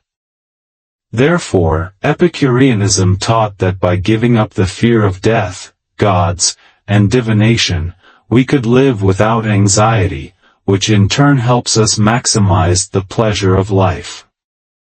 The Stoics believed in the existence of gods and divination, and it is crucial to align our lives virtuously and in accordance with nature.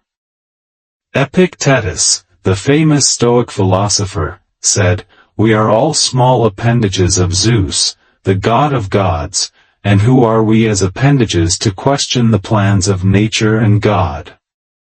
The Stoics and Epicureans also differed drastically on the ways of avoiding pain. The Stoics believe that pain is a result of our own perceptions, and if we can change our outlook, the pain can be eliminated, or at least, minimized.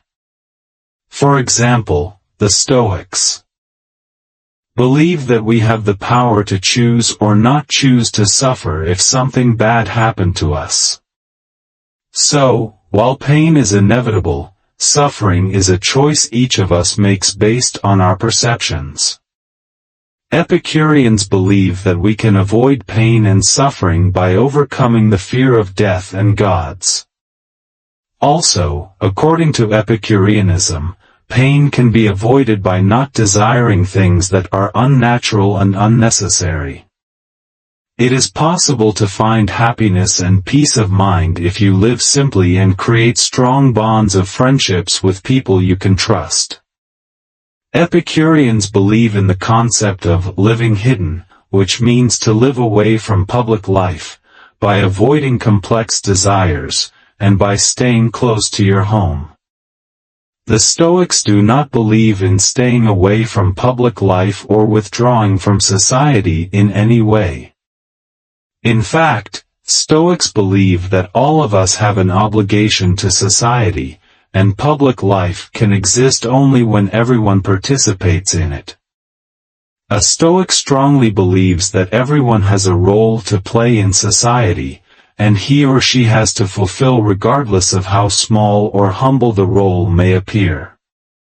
Failure to participate in society amounts to failing to live up to an important cardinal virtue, namely justice. Both Stoics and Epicureans believe in not harming other people and also upholding the law without breaking established rules and regulations. However, the reasons for these beliefs are different for Stoics and Epicureans. The Stoics' reason is based on virtue as it is central to their philosophy, and breaking laws and harming others are vices that one should avoid. The Epicureans' reason was more practical.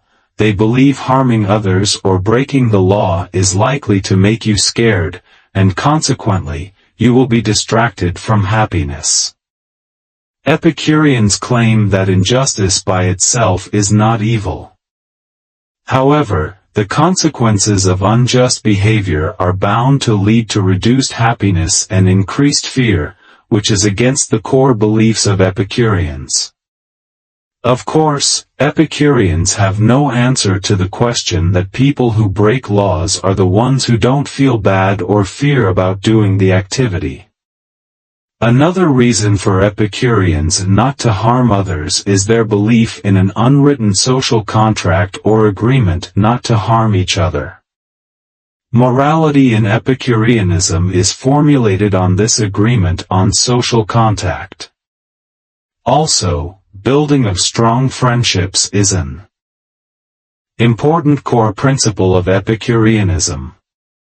Therefore, treating them well is a crucial element in this school of philosophy, as this attitude will make your friends loyal to you. Friendships in Epicureanism were seen as a fair-weather kind of relationship because it was based on mutual self-interest. This approach is in stark contrast to Stoicism, where friendships are based on common likes and dislikes and with mutual admiration for each other's character and personality. If you were a Stoic, then in genuine friendships, you would put the interest of your friend above your own. Contrarily, in Epicureanism, virtue is seen only as a means to an end, and consequently, having good friends is a means to achieving happiness and fulfillment. Although the paths of the Stoics and Epicureans might appear dissimilar, and the ultimate goals are contrary to each other, both Stoicism and Epicureanism taught people how to avoid pain. In Stoicism, pain is avoided by accepting and embracing the ways of nature and whatever is happening to you, even if you don't like it. In Epicureanism, natural and necessary urges are to be accepted and efforts made to satisfy them. In Stoicism, it is acceptable that natural and necessary urges, including basic hunger and thirst, to go unsatisfied, and it is virtuous to embrace these difficulties too as being part of the ways of nature and/or destiny. Chapter 4: Psychology and Mindset Mastery. Now that you know Stoicism consists of timeless and practical tenets, it makes sense to spend some time to learn how you can use Stoic principles and ideas to master your mindset and build your psychological strength to lead an improved and better life than before. Stoics were the pioneers in the discovery of what is today known as soft skills. Soft skills are becoming increasingly important in all fields to help people enhance productivity and build positive and harmonious work environments in their professions regardless of their domain. Self-awareness and Stoicism.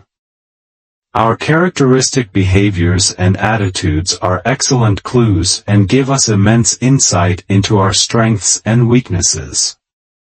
This self-awareness is a powerful tool for improving our lives. The concept of self-awareness is an idea that seems to have been borrowed from Socrates. Epictetus loved the following Socrates quote, "Some people love to improve their farm, and some people revel in improving the performance of their horse. In the same way, I delight in improving myself daily." Heraclitus, another ancient Greek philosopher who influenced Stoic thoughts, especially Marcus Aurelius, also emphasized the importance of building self-awareness. Heraclitus said, "Our conceited opinions and the lack of self-awareness drives us to ignorance and prevent us from seeing the reality in our lives." Therefore, building self-awareness is one of the most crucial elements of Stoicism. Stoics understood how easy it is to get into the habit and thought patterns, and not wanting to leave the comfort zone of these habits, we choose to find opinions that justify our irrational behavior. As we become increasingly comfortable in our cocoons, we stop making efforts to become self-aware. Instead, we get ourselves wrapped up in our patterns and habits, and consequently, get further away from our reality than before. Stoics use the following two concepts to break limiting thought and behavior patterns in our lives that help us increase our self-awareness. Become suspicious of your own behaviors, thoughts, and opinions until you have proven them to be correct. Become sympathetic to other people's behaviors, thoughts, and opinions before being suspicious. Further, Stoics urge you to take time out and think rationally before you get carried away by your own thoughts and feelings. Epictetus said, "Tell your opinions and thoughts to hold off for a bit until you have had time to test and reason out their validity and prudence." The Stoics continually use Epictetus' concept of dokimazo, which translates to test and analyze. Stoicism urges its followers to analyze and test one's thoughts, opinions, and behaviors without judgment so that our self-awareness increases. Most of us form opinions based on prejudices and biases, and consequently, our opinions are colored and not necessarily true. Stoicism teaches you to make observations about everything, including yourself non-judgmentally. When we practice self-awareness, we can discern between fake thought or feeling or behavior from a genuine one, just like experienced bankers can distinguish between a counterfeit coin and a good one. We can sense and identify our unauthentic thoughts and behaviors just like how musicians can filter out bad musical notes from a harmony. Interestingly, when you are gauging other people and their behaviors, Stoicism says you must flip the exercise mentioned above. First, show sympathy and compassion, and only after thorough analysis, you are allowed to be suspicious. Marcus Aurelius was one of the most powerful people alive during his time, and he could have done or got what he wanted anytime, any day. However, he chose compassionate wisdom over an exhibition of power. His wise words about gauging other people go something like this: Whenever another behavior or attitude offends or irritates you, step back from the emotion and look within yourself. Identify those experiences or events when you have done wrong or misused power given to you. When you turn your thoughts towards your own failings, then the anger you feel for others is bound to dissipate, and you will be able to see why they are behaving the way they do. If you can, then don't hesitate to help such people too. Marcus Aurelius' humility and sense of humanity were deeply rooted in Stoic ideas. He observed that all human beings are like trainees trying to do our best. We must remember this humble thought, even when life is seemingly unfair and unreasonable. This great emperor uses the metaphor of wrestling to explain his thought process. He says this: when we are fighting in the ring, and we get scratched, hit, and hurt during the fight, we don't complain, do we? You don't view your opponent as being wrong or not following the rules. You simply keep an eye on him so that you can avoid the worst punches. Well, the world is one big fighting ring. Everyone does his or her bit to survive, and in the process, unintentional harming of other people is bound to take place. We must accept it as the way of nature. Therefore, Stoicism reiterates two simple strategies to build self-awareness. First, view your behaviors and attitude with suspicion, and second, view others' behaviors and attitude with sympathy. Many modern psychologists have based their therapies and modern-day, soft skills training program on Stoicism and its principles and values. One great example of such Stoicism-inspired psychologists is Travis Bradberry, who developed on Daniel Goleman's work on emotional intelligence, by adding Stoic strategies to increase self-awareness as a tool to improve one's quality of life. In fact, the first step to developing emotional intelligence is by building self-awareness. Here are some suggestions that can be incorporated into your life too. Look at your feelings and emotions without judgment. Your emotions are going to be there regardless of whether you like them or don't. Therefore, instead of being overly carried away by their effects, it is wise to experience your emotions and understand them without judgment.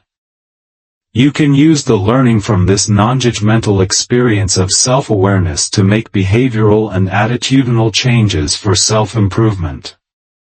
Observe your emotions like a hawk. Become a third-party observer of your feelings. Just like how a hawk can catch the subtlest of movements that its prey is making even from a great height, you must practice building your ability to catch the slightest change in your emotions. This approach improves self-awareness significantly as you become increasingly sensitive even to subtle changes. Taking a third-party view of your emotions helps immensely to remove all kinds of judgments. You have to literally detach yourself from your emotions, and catch impulsive attitudes like how a sharp-eyed hawk catches its prey. Observe the physical effects of your emotions. Most of our feelings result in physical effects on our body too. For example, when we feel fear, we feel a tingling in our neck as our hair stands up. Also, we feel a pit-like formation being formed in our stomachs due to fear. Our heart beats faster than normal. Some of us get sweaty palms. Become aware of these changes in your body and focus on them without trying to control them. These non-judgmental observations of physical changes also improve your self-awareness significantly. Look at the ripple effect of your emotions. When you see your emotions objectively, then instead of engaging with them, you are literally stepping back to see how they affect your behavior and those of others around you. For example, if you consciously reacted to your anger by scolding someone, then the ripple effect of your emotion is the feelings created in the other person. By stepping out of your emotions, you are preventing yourself from impulsive reactions, which empowers you to see the potential and real ripple effects of your feelings. Become comfortable with negative emotions. Most of us don't like to look at negative emotions, and frequently, brush them under the carpet as if they did not exist. This approach is counterproductive to building self-awareness. You must look at all your emotions, including the not-so-pleasant ones, and acknowledge their existence. This is the first step to managing negative emotions, because if you don't accept there is a problem, how will you find solutions for it? The push and pull with other people in our lives should not be treated like an obstruction or obstacle. These struggles are happening as per the natural order of things. So, instead of complaining about them, it is wise to embrace them and accept them into your life. Consequently, you will find that managing stresses and anxieties will not become such a bother as it is today. In fact, every time we engage with other people, even in the form of conflict, it is a chance to learn more about yourself and others in the conflict or the engagement. When we look at conflicts as opportunities, we are able to become more productive and efficient in our lives. Seneca the Younger said that it is possible to remove nearly all our sins from our body and mind if we simply learn to look at and become aware of them first. Once you are aware and accept the things that are going wrong in your life, then you can find umpteen solutions to overcome these mistakes. Stoics versus non-Stoics. A Stoic works like a master archer. What does an archer do? He focuses all his energies to hit the target. However, hitting the target is not an archer's end result. His result is in becoming a better archer each day. His happiness lies in his ability to shoot well, which does not necessarily include hitting the target every time he shoots. A Stoic understands and appreciates the fact that effort to become a good archer is in his hands. Hitting the target has multiple factors that are beyond his control. So, he chooses to focus only on what he can control and lets go of things that are not under his control. A Stoic thinks in the same way. Stoics focus their energies and resources on what they can control and do not fret and worry about elements that are not in their control. A Stoic's art of living is in accepting that an outcome is dependent on factors that are way beyond his or her control. Therefore, a Stoic will work on things that he can manage so that the stress of what he cannot manage does not hinder his complete experience with each moment. Stoics believe that the most expert archer in the world cannot control the outcome of hitting the target every time.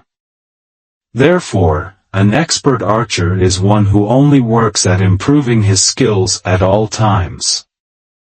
The primary difference between a Stoic and a non-Stoic is that the former is acutely aware of things he or she can control, while the latter is so caught up with uncontrollable elements that he or she forgets to do what needs to be done.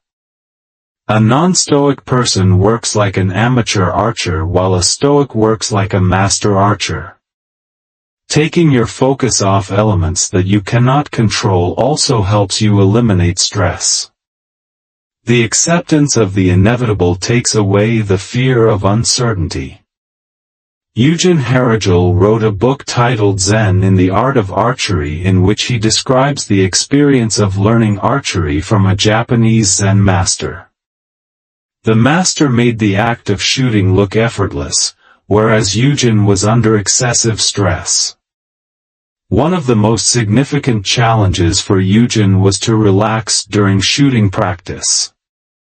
He tried to hit the target multiple times, and each time he failed, his stress increased. And his master was able to hit the target without anxiety and fear. Why? Because the master was focused on building his skill. He was not concerned about whether he will hit his target or not. The master knew the outcome was outside his zone of control. Eugen, on the other hand, was wasting his efforts on trying to control the uncontrollable outcome instead of working on building his shooting skills. Eugen's master said that if you hit the target every time, then it means you are a trickster trying to show off your skills. Instead, he said, take your mind off the external outcome, and focus on stabilizing yourself internally. When Eugen realized this powerful truth, he was able to let go of stress and anxiety. This attitude is what a Stoic aims to achieve, to focus on what he or she can do and forget about what he or she cannot do. When Eugen finished his archery course with the Japanese master, he realized that even though he has become a good archer, the bigger change was his internal self. He was a different personality when he graduated from archery school. He underwent internal changes, and that is what helped him achieve happiness and peace of mind. A Stoic's goal is internal to himself or herself. Changes have to be made within for outward changes to happen. A non-Stoic, on the other hand, will look at outward changes to happen to make internal changes, if at all. As the internal remains unchanged, a non-Stoic does not find happiness. As internal changes are happening in the right way, a Stoic will find happiness regardless of the external influences. Stoics allow themselves to be led by and flow with nature. They immerse themselves in the moment and engage with it fully. Non-Stoics typically, and mostly, unwittingly, contradict their life with the ways of nature, and therefore, find themselves in a constant struggle against the flow. For the Stoics, the real goal is internal. An external goal is entirely non-existent in the life of a Stoic. Whereas non-Stoics are continually trying to achieve success and fame, Stoics are constantly working on improving themselves regardless of the circumstances of the external world. That is why a Stoic can be happy if he is poor or rich, healthy or unhealthy, with or without resources, with or without friends and family, or in any other state. How to develop a Stoic mindset. Building a Stoic mindset is not rocket science. The ideas of Stoicism are extremely simple.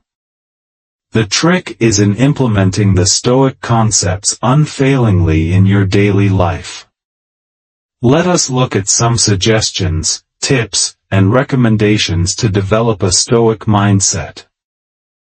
Accept the things you cannot change: world events, natural disasters, political upheavals, and most other things that are happening at a world level are rarely in your hands. In fact, it would be wise to assume that these things are not even entirely in the hands of powerful world leaders. So, why fret over such things that you cannot do anything about? Simply accept them as events that are meant to happen. Focus on things you can change, like your choices, likes, dislikes, etc. Focus on how you build judgments, because you are at liberty to alter these opinions because they are directly under your control. For example, if you don't like someone, it is well within your control to change your feelings towards that person. You can choose to like the person from this moment onwards, and nothing in the world can really make you dislike the concerned individual. The reverse is also true. You could like a not-so-good person blindly, and it takes a moment for you to see the truth and begin disliking him or her. If you are playing a game, some of the things you cannot control are your opponent's strengths and weaknesses, the judgment of the referee, the movement of wind or the coming of rain. However, you can control how much you practice before the actual match instead of wasting time partying all night. Even if you do not win the game, you would definitely become a better player than before. Therefore, accept what you cannot change and focus on what you can. Think before you act or speak. Improve your self-awareness by observing your emotions and reactions. Practice self-discipline by giving yourself time before you react impulsively to anything that is happening around you or even to you. Spend some time understanding your thoughts, where they are coming from, what others are saying and why, and other such elements before choosing to act or speak. For example, if someone has hurled an insult at you, don't counter it with an insult. Instead, step out of the experience, and ask yourself if there is any truth in what has been said to you. If yes, you could use it as feedback for self-improvement. If it is no, there is absolutely no need to act or respond. You could simply walk away and let the insult boomerang on the speaker. Use visualization techniques if you find it difficult to be objective in an unpleasant environment. For example, if you have not been able to step away from the unpleasant situation where someone insulted you, then close your eyes, and imagine a pleasant picture in your mind. It could be your favorite spot like the beach or a mountain top from where you see the beauty of nature unfold before you. This positive visualization is a powerful tool to help you manage negative situations. Alternately, you can use Stoic affirmations. See more ideas below, like, if this is not under my control, then it is not my concern. All these simple and effective tools help you ground yourself while giving you time to control your emotions so that you can act or speak more responsibly and maturely than before. Don't build your life based on other people's reactions. Stop worrying about what other people think of you and your life. You are not obliged to conform to anyone's expectations and living standards. If you are not as rich as your friend, so be it. A Stoic does not need riches to be happy. Don't get nervous when talking to people who seem to come from higher strata of society, because remember that these elements are to be treated indifferently by Stoics. These things are not required for happiness and peace of mind. Live your life on your terms without causing harm to others around you. Don't feel the burden of the obligation of behaving in a certain way only to please people. Develop your own set of morals and build your life around them. In the modern language, a good way of putting this point is by telling you not to outsource your happiness because no one else but you are responsible for and capable of bringing this crucial Stoic component into your life. Be humble and always be a learner. No human being knows everything there is to know in this universe. We are all students trying to learn as much as we can. Therefore, always be humble and be ready to learn at every given opportunity. Building knowledge and wisdom is a core Stoic virtue, and you can cultivate wisdom only when you are in a humble, learning mode. One thing that the modern world does not lack is the availability of learning resources. Here are some of them. Read as many books as you can. Listen to podcasts if you don't enjoy reading.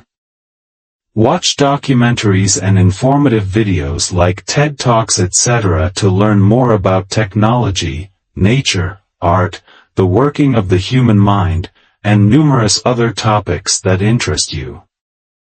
William Irvine's books of Stoicism can be a great start to delve into this fascinating school of philosophy.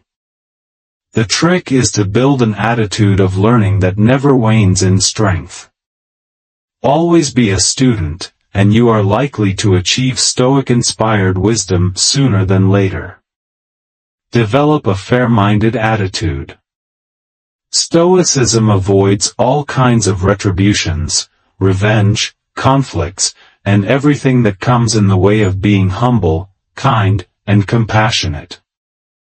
Of course, this does not mean you should be cold and unemotional.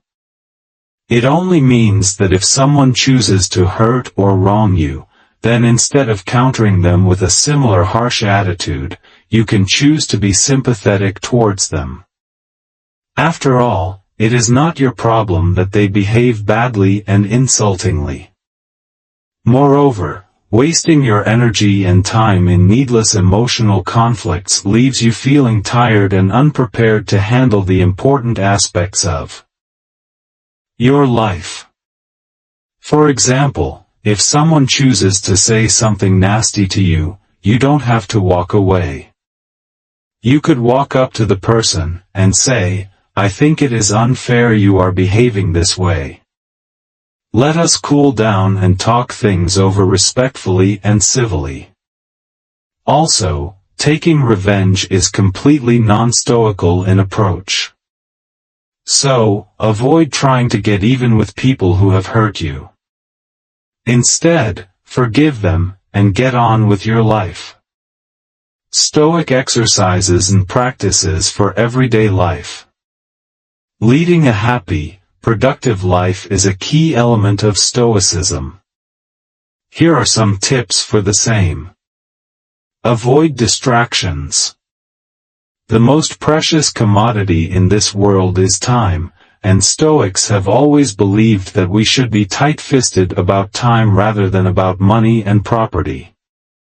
Therefore, you must not waste it on distractions that prevent you from achieving what you want to achieve. This suggestion is one of the most difficult in today's distraction-filled world, considering multiple elements vie for your attention. Even if you were to lock yourself in a room to work on a project or assignment, umpteen other technology-based elements try and distract you from work.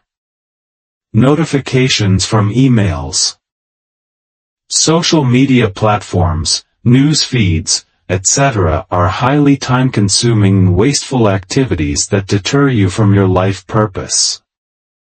Be wary of all distractions and take steps to eliminate or at least minimize their effect. Practice the art of remaining focused on your current job or task even if you are bothered by distractions. Live and engage in the moment. Every moment of your life is precious, beautiful, and meaningful. You don't have to be an antisocial or emotionless person to live each moment meaningfully.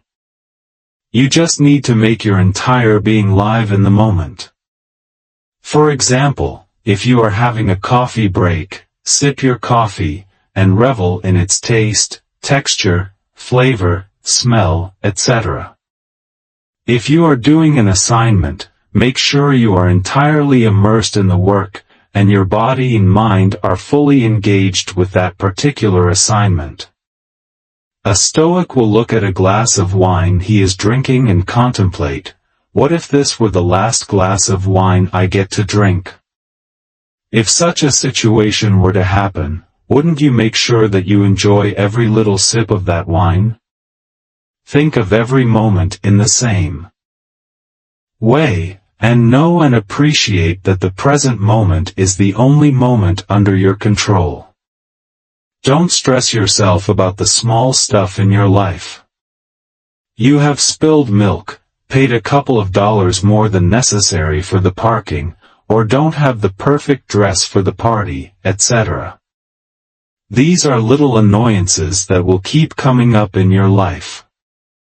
Don't fret excessively about this little stuff, because then you will not have the time and energy for the big stuff in your life, like following your passion, doing well in school, getting a good job, etc. Remember to recognize the small stumbles and pains in your life, smile, and carry on with your work. Surround yourself with positive people. Stoics do not isolate themselves from society. They are active participants because they believe that we have a social and familial duty to fulfill. However, remember, you are the average of the 5 people you keep the company of. Therefore, try and surround yourself with like-minded, positive people so that you can also build the same mindset. Spend time with people who want to become wiser and happier than before. Surround yourself with people whom you respect for the way they lead their lives.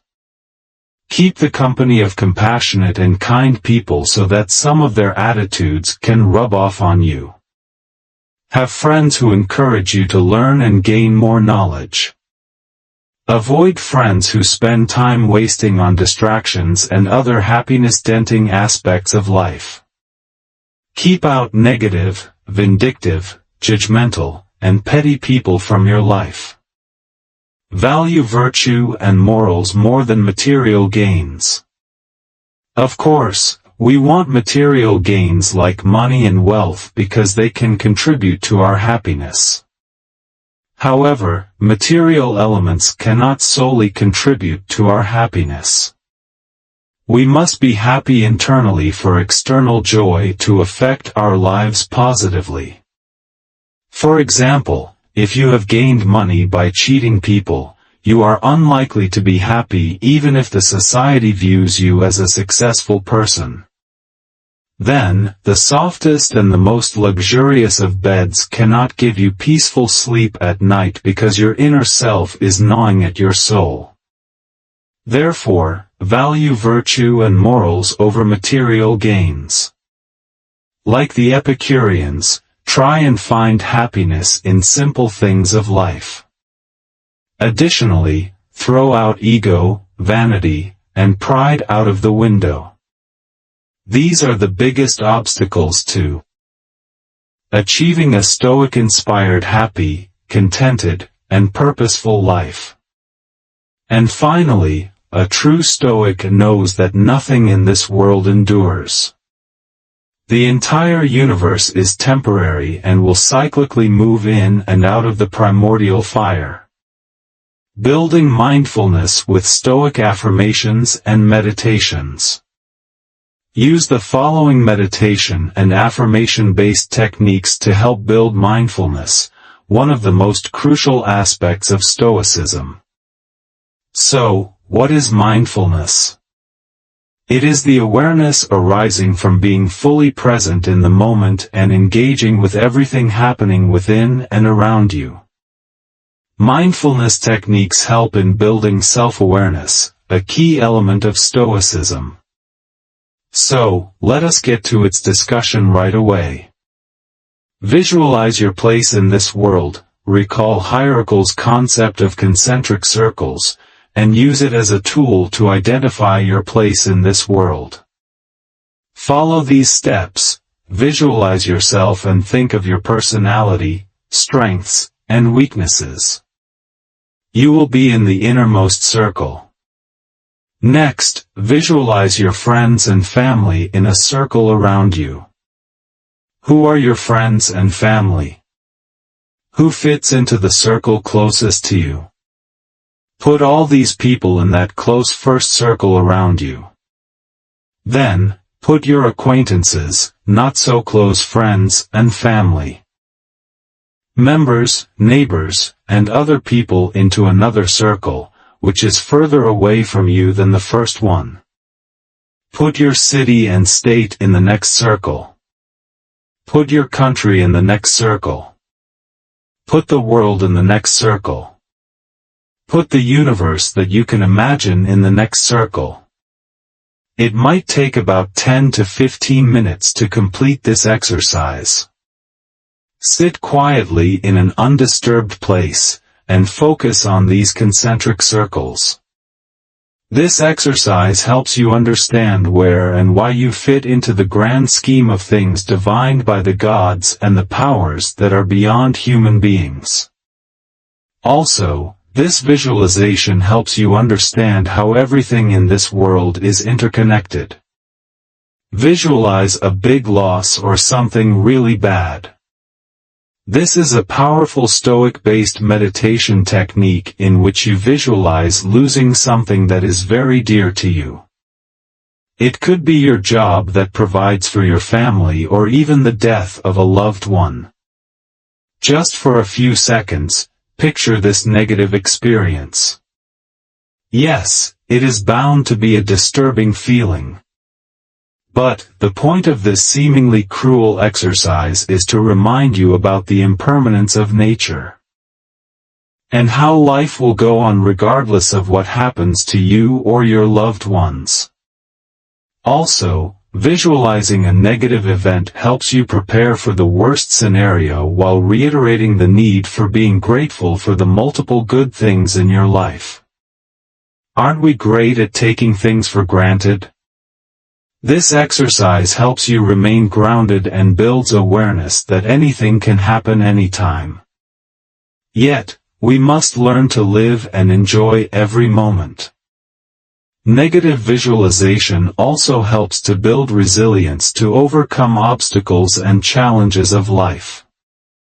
You might find it easier to handle difficult real-life situations if you have enough practice through negative visualizations.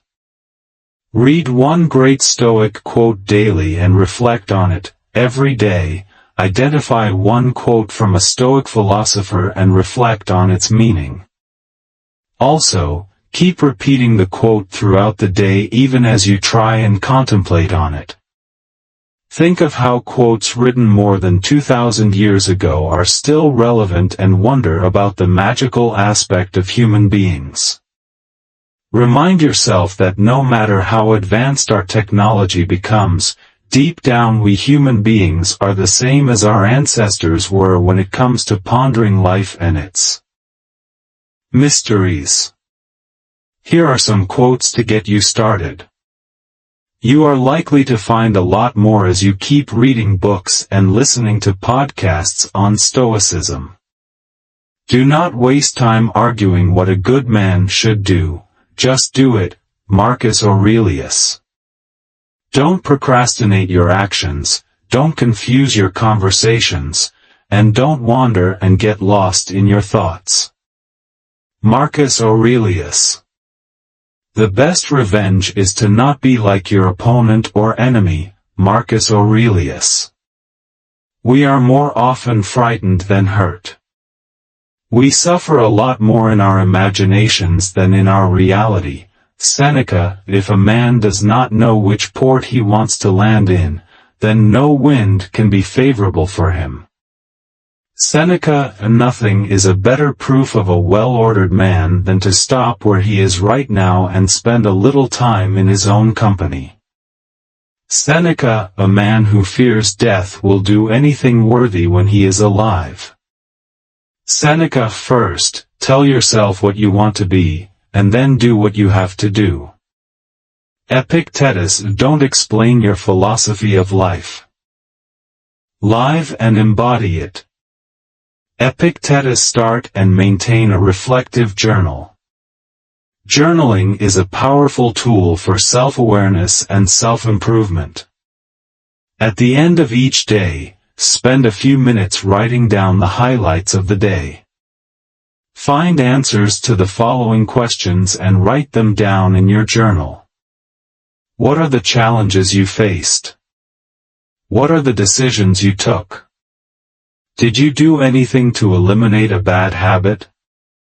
If given another chance, would you do things differently? What is the progress you would have made? Journaling is an act of forced self-reflection that compels us to face both pleasant and unpleasant experiences objectively and with equanimity. It is a powerful tool for mindfulness. The benefits of journaling are many, including: boosts creativity, improves our sense of gratitude, serves as a form of self-therapy. When you write your feelings and thoughts down, they become clearer than when they were in your mind. The ancient Stoics were keenly aware of the power of journaling. Marcus Aurelius, one of the most powerful men in his time, would diligently write in his diary every day, observing his thoughts, feelings, and experiences. This diary is what we know today as Marcus Aurelius' Meditations, a book that nearly Stoics have read and been benefited. Yet, there is little doubt that the biggest benefactor of these journals was Marcus himself. The sense of accountability and clarity of thought that his diary gave him helped him make the right choices in life. The effects of these choices have lasted over 2,000 years, as even modern Stoics are learning and gaining wisdom from his journal. Being a Stoic is not difficult. It only requires diligent and persistent efforts until the thinking process becomes a habit in your mind. Take on the power of Stoicism and use it to lead a happier and more meaningful life than before. Chapter 5. Develop Unbreakable Emotional Intelligence. C.R. Jung said, "Everything that annoys us about other people helps us understand ourselves better." To reiterate something that has been said before in this book, Stoics are not unemotional, unfeeling people. They feel happy and sad, get hurt when someone says nasty things to them, and identify with all emotions that non-Stoics connect with. The difference between Stoics and non-Stoics is that the Stoics know and understand the importance of managing and handling their emotions. They do not suppress emotions, and instead, channelize the power of feelings to live life well, which in turn results in a peaceful, happy life. Stoics are students of everything human, including emotions. The biggest challenge for Stoics is to learn in accordance with nature. Nature does not include only the positive but the negatives too. The messy and strange interactions of life are all part of nature, and we cannot avoid them. Stoics accept that emotions are part of human life. Therefore, it is wise to embrace them and leverage their power to the best extent possible. However, it is important not to give excess power to emotions. Emotional intelligence.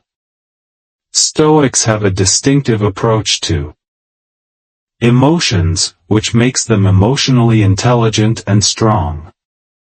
Stoics know that to be guided by emotions is a foolhardy thing to do. On the contrary, emotions are to be treated like the weather that keeps changing depending on various factors. For example, during rainy weather, you must drive slowly and carry an umbrella while walking. During a storm, don't we stay indoors to protect ourselves?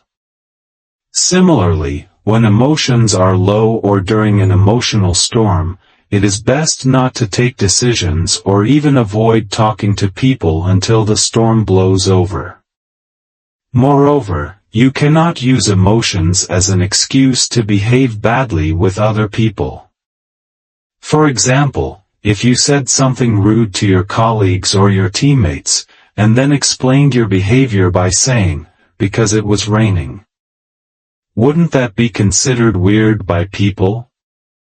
Stoics believe that behaving like a jerk when you are angry is equally weird, obnoxious, and nonsensical. Stoics believe that emotions are invariably a result of wrong or misplaced perceptions. Also, Stoics strongly opine that everyone has the option of behaving virtuously regardless of the external circumstances. Therefore, emotional management is a crucial aspect of Stoicism. Dealing with emotions stoically. Stoicism recognizes 3 good feelings contrasting with 3 bad feelings. The 3 good emotions referred to as hypotheii in Greek are caution, joy, and wish. The bad feelings contrasting to these 3 good emotions are fear, pleasure, and lust. Therefore, Stoic philosophy has the following set of emotions defined: caution versus fear, joy versus pleasure, wish versus lust. Let us try and understand why the ancient Stoics decided to focus on these emotions. First, nearly all other emotions can be categorized into one or more of these overarching types. Now, let us take wish, and see why Stoics call the wish a good feeling and lust. Sometimes the word appetite is also used, as a bad feeling. The reason is actually easy to understand from a Stoic perspective. Being lustful or having an appetite is pining for things that you cannot or do not have, and this approach is a total waste of time and energy, according to the Stoics. For example, greed is an appetite for material things, enmity is an appetite that feeds the idea of revenge, etc. Emotions like greed and enmity burn up our energy and time resources on fantasies driving us to do unproductive work. Remember that Stoics don't waste their resources on things they cannot control. Fantasies are uncontrollable elements, and therefore, any emotion that feeds fantasies are to be avoided as bad feelings. As per Stoic philosophy, a wish goes something like this: I wish I could have access to more money. However, my happiness is not based on the realization of this wish. Appetite, on the other hand, says that if things around me get better, then I will be happy. Therefore, a wish is something that is based on the core principles of Stoicism, which is, virtue is the only good, and the only thing we can control is our actions. Having wishes is a fertile ground to grow and expand wisdom. Caution versus fear works on similar ideas. Fear is an irrational avoidance to an imagined or real danger. Fear is an emotion that takes away the joy of the present moment by compelling us to focus on some event that may or may not happen in the future. Contrarily, caution teaches us that challenges and obstacles will come in our way, and it is wise to prepare ourselves to face them or avoid them if possible. Yet, peace of mind and happiness is not based on external things. Stoicism teaches us to face the world with awareness and not with fear. Tips to build emotional intelligence. Here are some tips that can help you build emotional intelligence with which you can lead a happier and more contented life than before. The Stoic Triangle of Happiness. The Stoic Triangle of Happiness consists of 3 elements at each of the vortexes and eudaimonia or flourishing life in the middle. The elements at the 3 corners of the triangle are taking responsibility, focusing on what you can control, and living with arete. When you combine these 3 elements of Stoicism, you get to experience eudaimonia. Let us look at each of the 3 corners in a bit of detail. Live with arete. This corner of the triangle stands for living at your full potential at all times. Performing at your best potential means, you have to continually reduce the gap between what you are capable of and your current performance. In the modern world, Abraham Maslow spoke about self-actualization, which is nothing but living your life to your best capability. Arete in Greek means excellence. Arete is the highest quality of life you can lead. When you strive to live with arete, you are endeavoring to get the best quality of every work that you do. Instead of being anxious about your feelings while doing a task, you must focus your energies to do your best. Typically, when you have to do something to avoid the question, "How will this make me feel?" Instead, ask yourself this question: what can I do to make sure my best capabilities are being put to use in this task? The more you live with arete, the more your capabilities increase. Understanding the concept of arete is easy. However, implementing the concept in your life can take an entire lifetime. Stoics only endeavor to live with arete at all times. They falter time and again.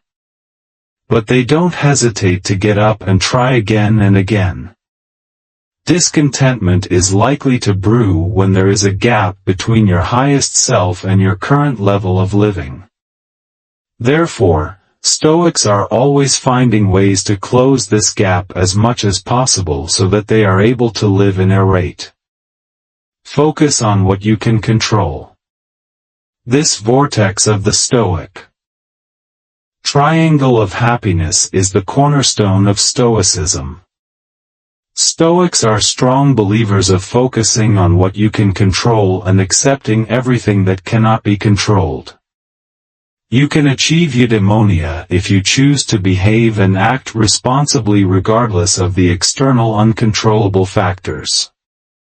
The biggest challenge to focus on what you can control is to stop worrying about things that you cannot control.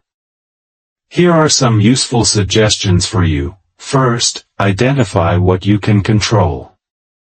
Take any given situation, and list out the factors that influence it.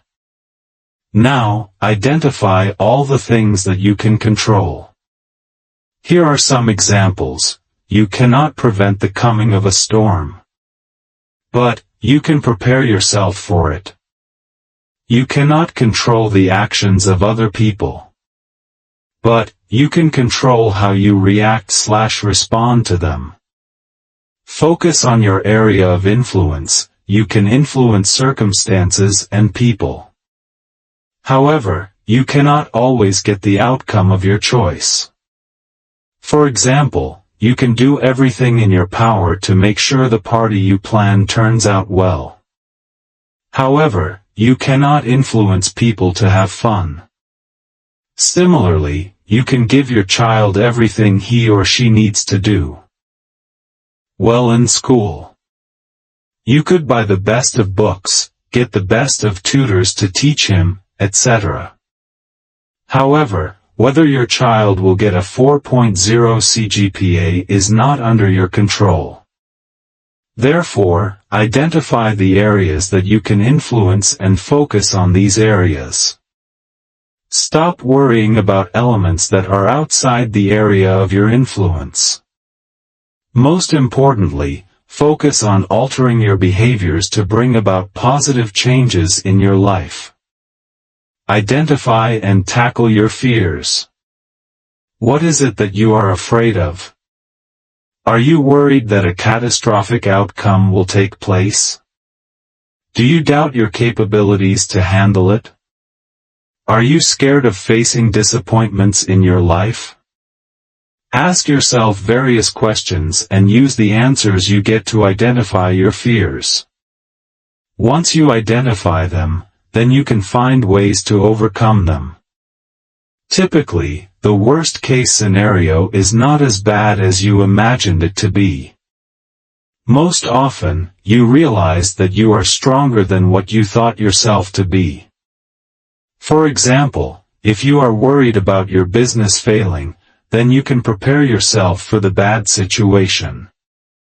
When you realize that you can handle the worst-case scenario, then you are likely to feel motivated and charged up to get things done. Know the difference between problem-solving and ruminating over problems. Repeating a worst-case scenario is ruminating, whereas working out solutions for potential problems is problem-solving. Know the difference between the two and avoid ruminating over problems. Instead, focus on problem-solving, and you will realize it is easy to keep your mind on things you can control and let go of things you cannot control. Take responsibility. The third corner of the Stoic triangle of happiness is to take responsibility. You are entirely responsible for your life because every external factor that influences your life has one component you can control, which is how you choose to respond to the external factors. Stoicism teaches us that the external circumstances themselves have little or no influence on our happiness or miserable. What makes us miserable or happiness is how we interpret the external situations. Here are some suggestions to help you take responsibility for your life. Assume responsibility for your feelings, thoughts, and actions. You are part of all these three aspects of human interaction.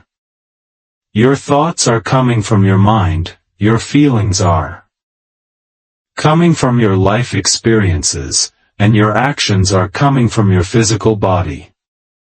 Nobody can make you feel, think, or do anything without your approval.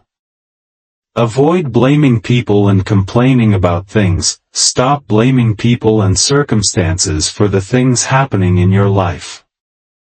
Blaming your parents, spouse, country, or your upbringing for your misfortunes will not help you in any way.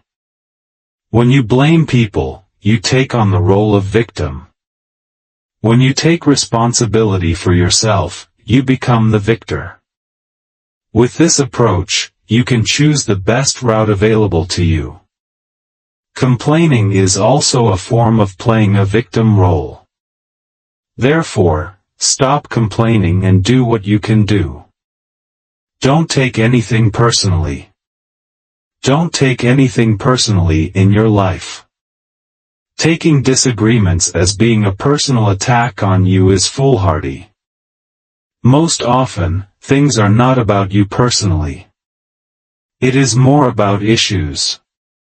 Even if you have a doubt, it is best to ask questions and clarify your doubts instead of taking things personally. The Stoic triangle of happiness helps to break down the Stoic philosophical points into easy-to-understand and easy-to-follow practice tips so that everyone can implement these ideas into their daily life. Negative visualization. Negative visualization is a Stoic practice that has come down through the ages. It has helped many people become mentally strong and overcome even the hardest challenges in their lives with ease. Have you ever thought of the worst thing that can happen to you? Tough thing to do, right? However, negative visualization has multiple benefits and is a powerful Stoic tool to help you cope with the most difficult aspects of your life smoothly. Stoicism believes that while you can take precautions to avoid or overcome negativity in your life, you are unlikely to be completely free from encountering negativity and challenges. No matter how hard you try to avoid them, some bad things are bound to come your way. Being mentally prepared to handle these bad things is crucial to living a life of meaning and happiness. Negative visualization is a tool that helps you in this regard. What is negative visualization? When you are getting ready to do some big task, you must voluntarily visualize bad outcomes and scenarios that are likely to happen. When you practice negative visualizations, you become mentally prepared to handle bad situations when they actually occur. Stoics. mentally train themselves to live virtuously. They understand that it is easy to be virtuous when life is smooth and happens as per your wish.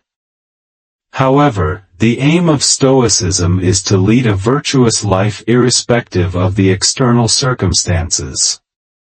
So, even when the external situation is unpleasant, we must train ourselves to live virtuously. Negative visualization techniques help in this regard. Negative visualization, referred to as premeditatio malorum, which translates to foreseeing bad stuff, is a tool that trains your mind to think and imagine bad situations and learn to stay calm, composed, and free from the influence of negative emotions during difficult times. The reason why negative situations are imagined is to reiterate to practicing Stoics that external circumstances by themselves are indifferent. Our reactions to them are what makes them positive or negative. Negative visualization trains our mind to respond smartly to negativism triggering external situations. How to practice negative visualization. Negative visualization is the opposite of post-mortem, where the doctor tries to find out the cause of death after a person dies. In negative visualization, we look at scenarios that can potentially cause death and find ways to manage the impending negative situation when it actually happens. So, negative visualization can help you prevent a death-like situation to become a reality. Let us take a job interview scenario and apply negative visualization techniques to help you overcome potential problems. Use the following steps. Imagine the worst things that can go wrong in the interview. Don't hesitate to let your imagination go wild, and think of all the things that can go wrong before or during the interview. Visualize these negative things like as if they are happening right now, and not in the future. Now, even when you imagine negative scenarios, your body is likely to react strongly. Remember to stay calm right through the visualization process. Think of the things you can do during such a situation. Come out with solutions for the impending problems and make sure you get yourself prepared to handle such situations if they were to actually happen. You can use the above steps in any given scenario to help you manage negative solutions. Being practical and preparing yourself for the worst-case scenario is not a pessimistic attitude. In fact, it is a highly optimistic approach because, despite the fear of so many things that can go wrong, you are ready to take the plunge. Therefore, negative visualization practiced by Stoics does not make people pessimists, it just trains their body and mind to respond smartly even in the most adverse of situations. Stoic exercises to build self-awareness and mindfulness. Self-reflection is a key element to help you identify your traits and increase your self-awareness. Use the following Stoic practices to help you in this regard. Indulge in early morning reflection. The Stoic exercise of self-reflection in the morning goes beyond making to-do lists. It involves preparing your body and mind with negative visualization techniques. Visualize the expected problems of the upcoming day, and plan how you are going to respond to them. Remind yourself each morning of this timeless quote from Seneca: "Don't give in to adversity, don't trust prosperity and wealth, and know that fortune changes hands as she pleases." When you go prepared with the idea that you are your only true friend, then your resolve is strengthened to get through the obstacles of the day. Don't forget to show gratitude during your morning self-reflection ritual. Be thankful for getting to live another day. Many people in the world don't get this privilege. Check your schedule for the day, and make plans as to how you are going to embrace virtues and discard vices. And finally, don't forget to remind yourself that the only things under your control are your attitude, behavior, and reactions. Other thoughts you can contemplate on are: meditate on how you can improve yourself to become a better human being. Contemplate on your death and on the fact that you are bound to age. Take a bird's-eye view of your life. This exercise is meant to remind you of how small and insignificant our life is in comparison to the vastness of this world. Here is a simple practice you can try: sit in a quiet, undisturbed place. Imagine looking at yourself from the clouds. See how small you look. In fact, you may not even be visible if you were to hover from the clouds and look down. Slowly zoom into your world, and watch everything getting bigger and bigger until you can see yourself sitting and meditating. Now, zoom out of yourself and imagine going upwards. Watch everything getting smaller and smaller as you move further high up into the sky. Imagine yourself in space, looking at the expanding vastness of space. As you watch the world coming towards you and going away from you, watch everything that is happening non-judgmentally. Look at the wars, parties, famines, floods, and everything else that is taking place in the world objectively. This exercise will remind you that many things that you have been holding as being very important are only mildly important in your own life. This exercise helps you discern the controllable and uncontrollable aspects of your life. When you become aware of the things that are truly important in your life, then you can focus your energies primarily on those elements, resulting in improved productivity and efficiency. Create an ideal person in your imagination. This exercise is designed to help you make progress towards becoming a better human being. Being an ideal human being is not really possible in this world, believe the Stoics. However, we can continuously progress towards self-improvement. Visualize the elements that make an ideal human being. Think of the Greek and Roman statues that depict perfection in physical form. Imagine people who are so deeply compassionate towards other people that they are willing to sacrifice even their lives for others. Create a list of role models you have in mind. Think of all the good qualities that they possess and which you want to copy. Don't dwell excessively on the negative qualities of your role model. Remember, everyone is trying to achieve idealism. No one in the human world has yet reached the state of sagehood. Alternately, you can contemplate on the worst kind of human being and think of all their characteristics. This exercise is to wake you up to the things you must avoid doing. Cultivate the habit of giving. The art of philanthropy is not excluded to the donation of wealth and money. In Stoic terms, the art of giving is based on bringing as many people as close to yourself as possible. This can happen if you put everyone you meet under your umbrella of kindness and compassion. Remember that you have to be suspicious of your own opinions and thoughts until you are sure of their correctness. And you have to be sympathetic towards others' opinions and thoughts before being suspicious. That is a core principle of Stoicism. Practicing Stoic philanthropy is nothing but taking everyone along with you, and not treating anyone with disrespect. Of course, if you are a wealthy Stoic, philanthropy in the form of donating money is also a welcome Stoic sign. The important thing is to cultivate the habit of giving and not hoarding. Retreat into your mind as often as possible.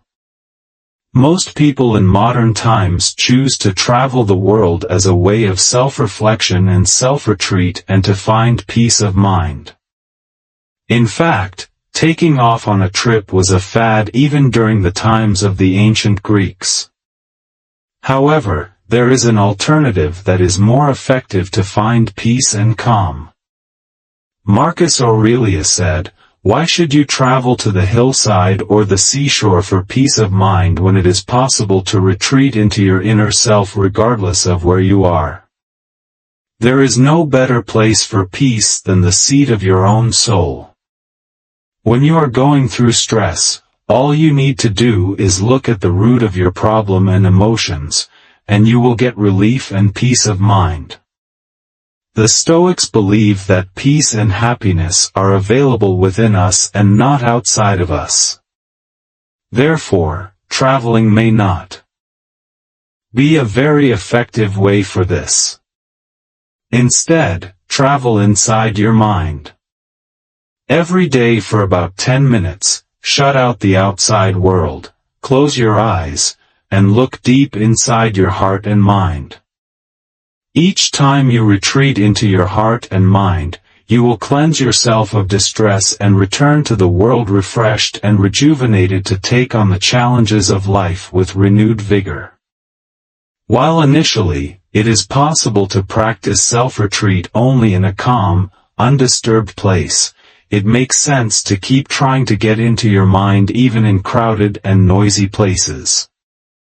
The more you practice this exercise, the easier it gets to turn inward whenever you feel like it. Strip away layers from any given situation that causes stress. The human mind loves complications. Therefore, it adds layers of information, data, and other undue elements to any given situation to complicate and confuse you. The core issue of the matter gets lost in these unimportant layers.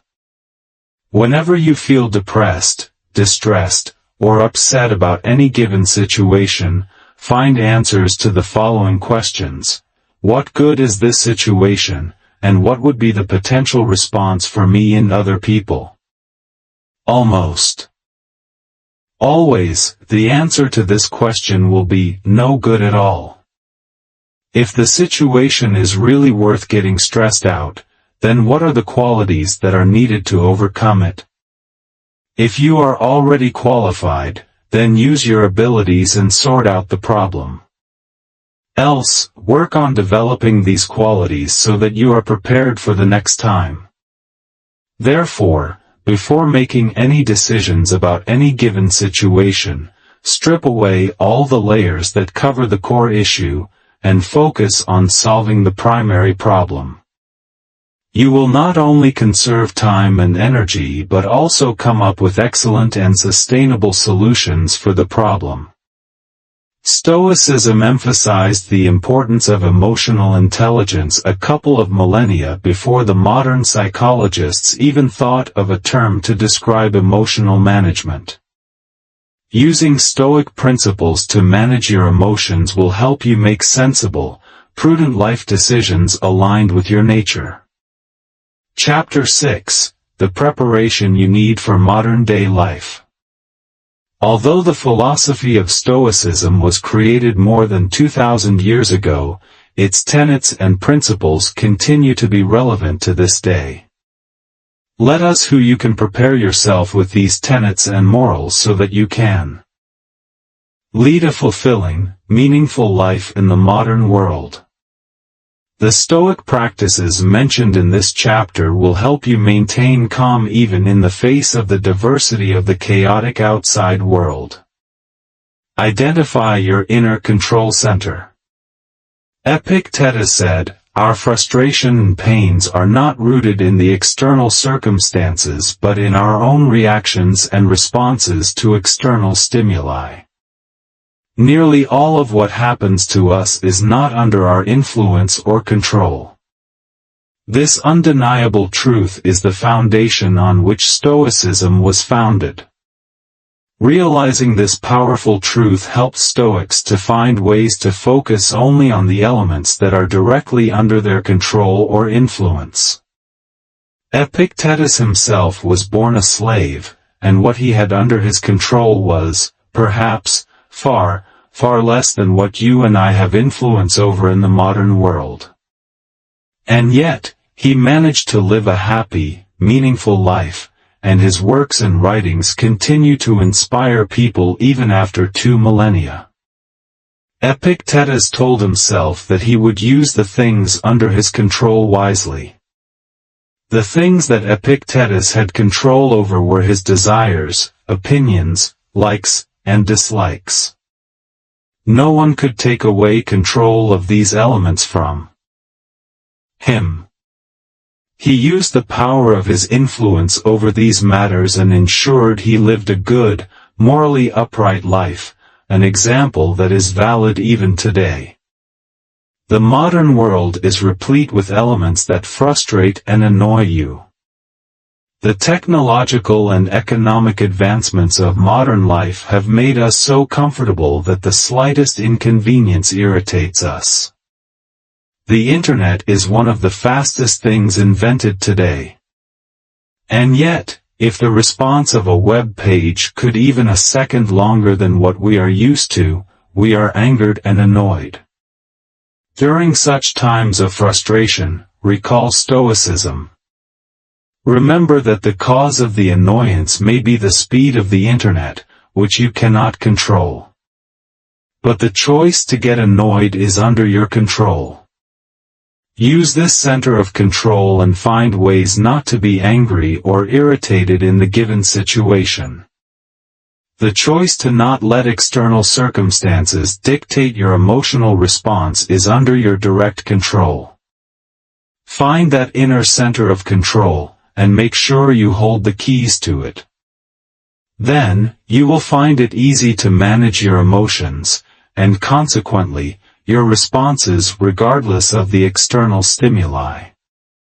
Remember that we don't control any event that is happening to us or around us. But, we control what these events mean to us.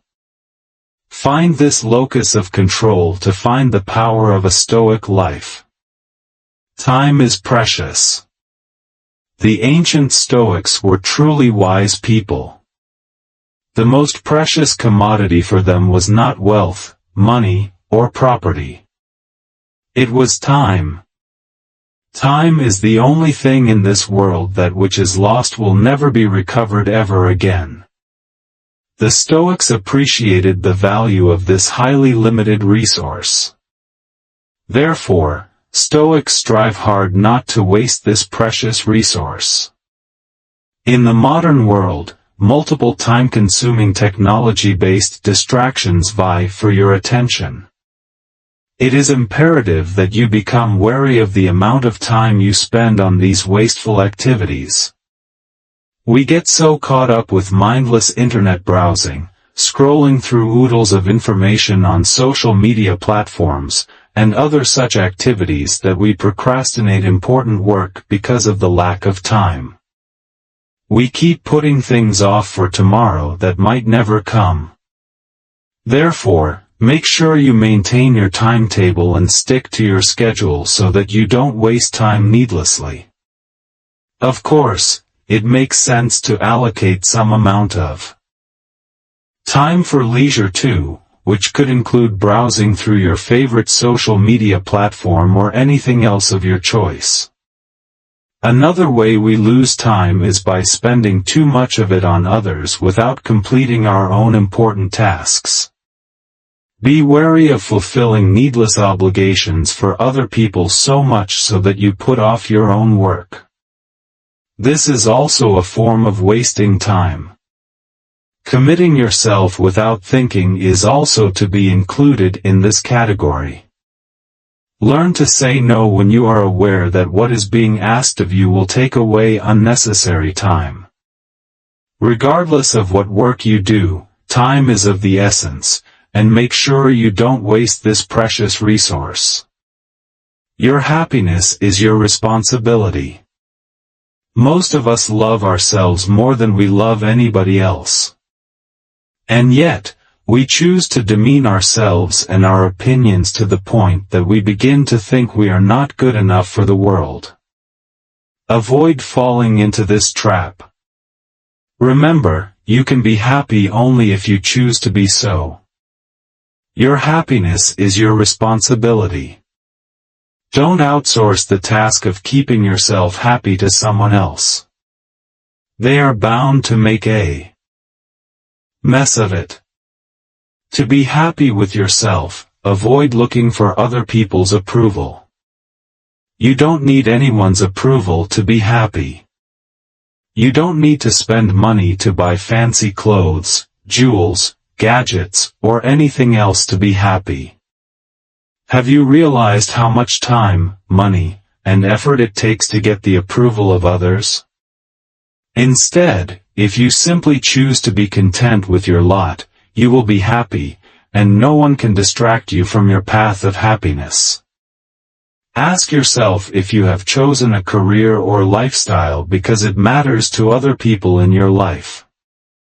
Have you chosen to be an engineer instead of being a musician because the trend in society was to be an engineer?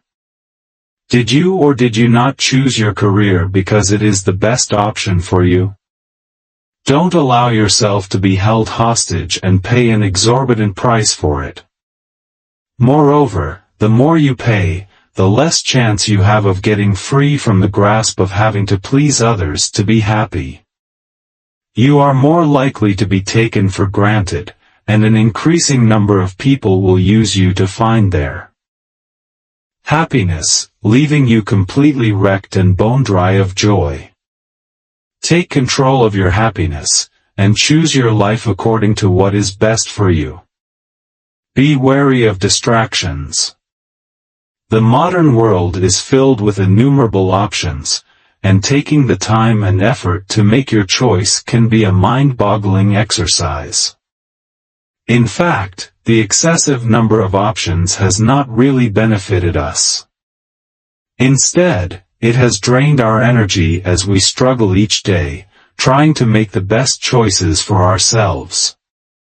There is an overpowering amount of information available, and gleaning through this huge amount of data to find what is good for us, we end up wasting a lot of time and effort on this exercise. Also, having so many options distract us to the point that we are scared of committing ourselves to one path. We put off decisions, or worse still, pursue multiple things simultaneously, resulting in procrastination or quality-compromised work. Therefore, Stoicism warns us about being distracted unnecessarily from our primary motive of life, which is being virtuous and living according to nature. Stoics know and understand the disruptions to your peace and serenity will happen. The trick is finding ways to accept these disruptions as being part of the natural way of things. So, Stoics believe in taking purposeful action instead of reacting continuously to the myriad external stimuli attracting us towards them. Eliminate vanity and ego from your life. Epictetus said, "Throw out all your conceited thoughts and opinions, because you cannot learn anything if you believe that you already know everything." Even as a teacher, one of the biggest challenges that Epictetus faced was to teach students who think they have come to learn but also believe that they know almost everything there is to know. There is nothing but vanity and ego at the heart of such thoughts. This kind of I-know-all attitude is highly dangerous, especially in the modern day when things change overnight. Marcus Aurelius said that the universe is a change, whereas human life is an opinion. And in the modern world where things are changing at an extremely rapid pace, this attitude can be your nemesis. The vast amount of information available at our fingertips can actually be a deterrent rather than helping us make informed choices.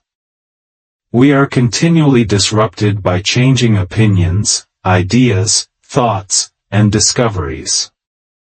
That is the reason why most wise men in the modern world spend a significant portion of their time reading and gaining knowledge. It makes sense to take a leaf out of such wise people's books, throw out vanity and ego, and always be a humble student of the universe. Stand firm on your principles. The modern world is built on the basis of compromises. It might seem to the casual observer. This statement might be true to some extent. And yet, there have been men and women who have had the courage to stand firm on their principles in the face of the most devious devices that try to break them. And Stoics are made of such strong stuff. Stoicism teaches no gray areas. Virtues are all good and have the same quality of goodness. Vices are all bad and have the same intensity of evil.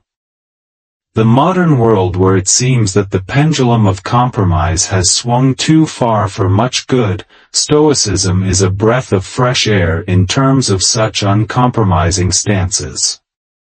While standing firm on your principles might come across as unreasonable for the uninitiated, it is only a matter of time when you realize the power of an uncompromising stand. When you are firm on your principles and choose to remain inflexible, you are empowered with an unshakable authority that will help you increase your Stoic behavior. Such powerful behavior is likely to motivate others to stand on their principles, and slowly but surely, the world will undergo a positive change with regard to a moral and virtuous life. A compromised world might be a thing of the past if all of us choose to stand firm on our values. Nothing in the world is permanent. Marcus Aurelius wrote, "Alexander the Great died, and so did his mule driver. Both met with the same end." In the grand scheme of things in the universe, our achievements, no matter how big they seem, relegate into nothingness. This concept is not only a sobering thought but also keeps us grounded to reality. Most of us experience a feeling that we are the center of the universe, which ends up inflating our ego and making us vain. When we realize that even the most powerful of the world emperors and kings died just like a slave did, we experience humility. Everything and everyone around us is impermanent. The most brilliant of minds like Newton, Edison, Abraham Lincoln, Churchill, Gandhi, and many, many more people are nothing more than footnotes today. We will meet the same fate too. Of course, our names might not even make footnotes in any book. The realization of the impermanence aspect of nature and the universe is a humbling thought, and we must continually remind ourselves of this powerful truth. Then, we will not feel vanity by our achievements or excessive depression from our failures. We will have the resolve to take both pain and pleasure with equanimity. Moreover, this truth helps us from feeling compelled to live life in conformity of other people. It frees us from having to mindlessly chase accomplishments because we realize that nothing lasts forever. The only thing worthy of following is to live a good, virtuous life. Create disruptions in your life. Another effective way to learn to manage distractions is by creating disruptions. How will you do this?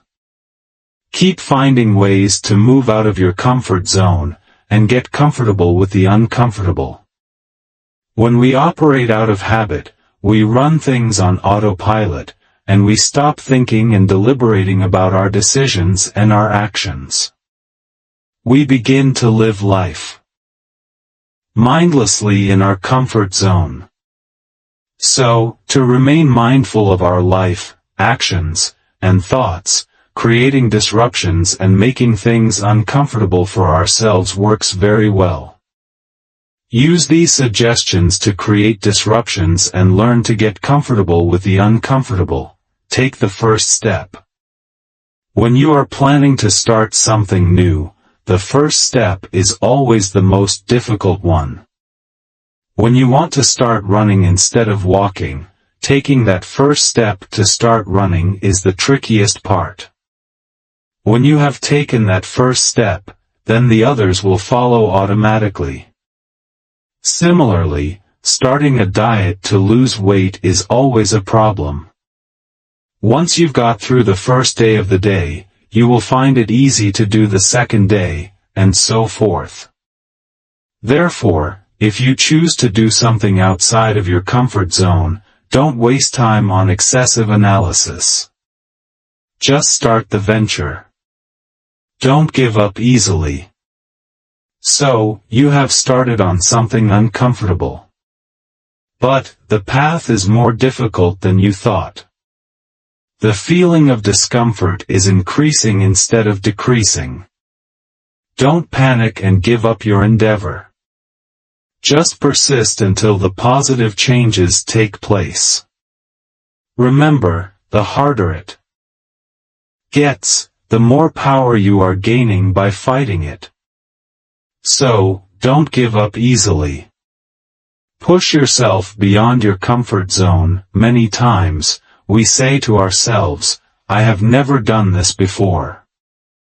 I am not certain if I will ever be able to do this well. When you have such thoughts, you know you have reached the limits of your current comfort zone. Recognize it, and push yourself beyond this point. Go ahead, and accept to do the activity you have never done before. A significant portion of our dreams is killed because of fear and uncertainty. Fake self-confidence if you need to, at least initially. As you progress in your effort, the self-confidence will turn to genuine. Remember that fear kills far more dreams than failure. Embrace the problems in your life. You know that some aspects of your life suck and the problems in that area never seem to go away. Don't try to drive away that part of your life. On the contrary, embrace it and welcome it like an old friend. When you behave in this way, your mindset will change, and you will see perspectives that remained hidden until now. Consequently, the chances of finding sustainable solutions for these problems increase. Identify the areas you have improved in. As you train yourself to become comfortable with the uncomfortable, you will see improvements in multiple areas of your life. Identify these areas and be proud of your achievements. Of course, you must remember to use your pride to motivate yourself to do better. It should never be allowed to stray into the realm of vanity.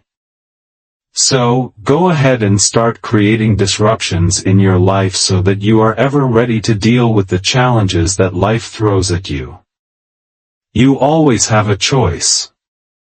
Regardless of your status and position in society, whether in good times or bad, or in the presence of any external stimuli, remember you always have a choice. You could be in prison, or you could be the CEO of a successful company. The choices you make in that position are completely under your control. The society has a wide range of hierarchies.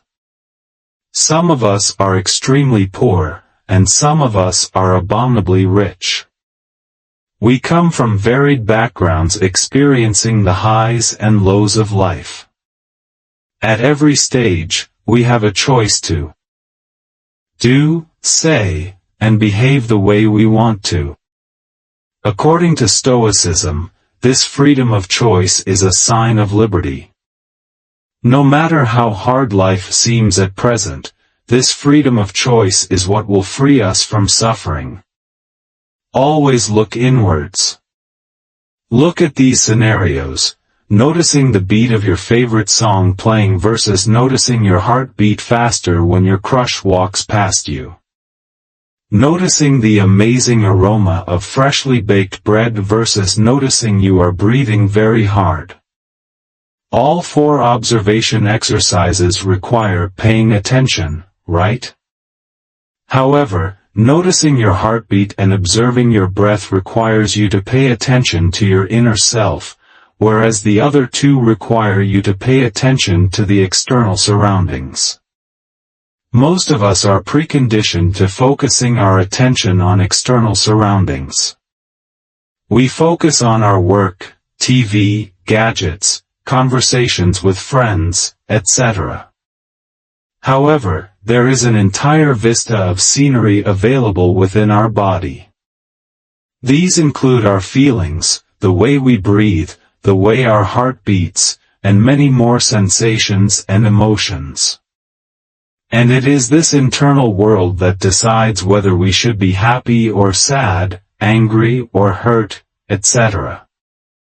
When we control and manage this internal world of sensations correctly, we can be happy even when stuck in the middle of horrific traffic. When we don't have control of this inner world, we can be angry, sad, and resentful even in the midst of beautiful surroundings. Stoics are always finding time and energy to look inwards at their own hearts and souls to see what is happening. They look inwards when things go wrong, and they look inwards when things go right too. Looking inwards is a powerful tool for self-improvement. Moreover, it helps you control your choices based on your needs and not be moved or get carried away by external circumstances. Nearly all the answers for your life questions are inside of you. Therefore, it is imperative that you take every opportunity to look within and find those answers. You have to be brutally honest with yourself during the period of self-contemplation. Of course, avoid being brutal and cruel to yourself. Remind yourself that everyone starts at some point, and this is yours. When you turn inwards, you find your anxiety is soothed, and you feel an increased sense of well-being. Consequently, you find the resolve and strength needed to live a happy life despite humongous challenges bothering you. Avoid fear and paranoia. Nearly all our imagined fears are far more brutal than reality. However, this imagination can wreak havoc on your state of mind. Therefore, it is important to manage fear and not allow it to destroy your ability to be happy. If you let fear control you, then it means you are not in control of your choices. Here are some suggestions on how to manage fear. Sit with your fears for a couple of minutes. Before you choose to react to your fears, just sit with them for a couple of minutes. Observe the thoughts in your mind as fear passes through your body and mind. Talk to your fears, it is okay, don't worry. Tell yourself that emotions ebb and flow like the waves in the ocean. Do something to distract yourself from the fear. When you have regained your composure, do something that will further distract you from your fears. Get engaged in an activity. Paint, color, draw, listen to music or talk to a dear friend. Do something enjoyable that is easy for you to get immersed in. Recall the things you are grateful. When you see things that bring you happiness and joy and for which you feel gratitude, fear is bound to take a back seat. Use humor, read, listen to, or watch something funny. It could be your favorite comedy show or a funny movie. Laughter is a great tool to reduce anxiety pangs. Fear is a debilitating emotion that can jeopardize not only your life but also that of the people around you, including your loved ones. Moreover, when you are afraid, the fearful thoughts will project themselves on others, and wittingly or unwittingly, they will give you what you feared the most. Manage your fear before it controls you and your life. Stoicism is an effective philosophy for the modern day. The concepts and ideas it teaches have been around for centuries and have been tried and tested by many people throughout the history of mankind. It would be naive not to try out a few Stoic-based strategies and recommendations to prepare for and live well in the modern world. Chapter 7: Introducing a Daily Stoic Routine. Now that you know the power of being a Stoic, it makes sense to put Stoic-based practices into your daily life. This chapter provides you some aids, tips, and suggestions for a daily Stoic routine. Morning Stoic Ritual. Marcus Aurelius said, "When you wake up each morning, tell yourself that you are going to meet with crazy people, liars, cheats, busybodies, and many more varieties of people throughout the day. The thing with these negative people is that they don't know the difference between virtue and vice." One of the most popular and established Stoic routines is self-reflection. The best time for this exercise as advocated by Stoics is in the morning as soon as you wake up and at night just before you go to bed. During the morning self-reflection time, you must rehearse the events and experiences of the day, and before going to bed, you must review the experiences and events that happened during the day. Some of the questions to contemplate in your morning session are: what are the things I still don't have to be free from the effects of negative emotions? What should I do to achieve peace and tranquility? What should I do to make my behavior align with my nature, which is that of a rational, thinking being? The reasoning behind these questions is becoming increasingly better each day. It is a core Stoic principle to continuously endeavor to become a better person each day. When you repeatedly search for answers to these questions, you are learning new things about yourself and about Stoicism each day, and your knowledge and self-awareness are getting a big boost. The question on rational being is to remind yourself of your nature, which is not to be overly attached to external things. The purpose of the morning reflection is to increasingly aspire for improved virtuous living and better reasoning capabilities.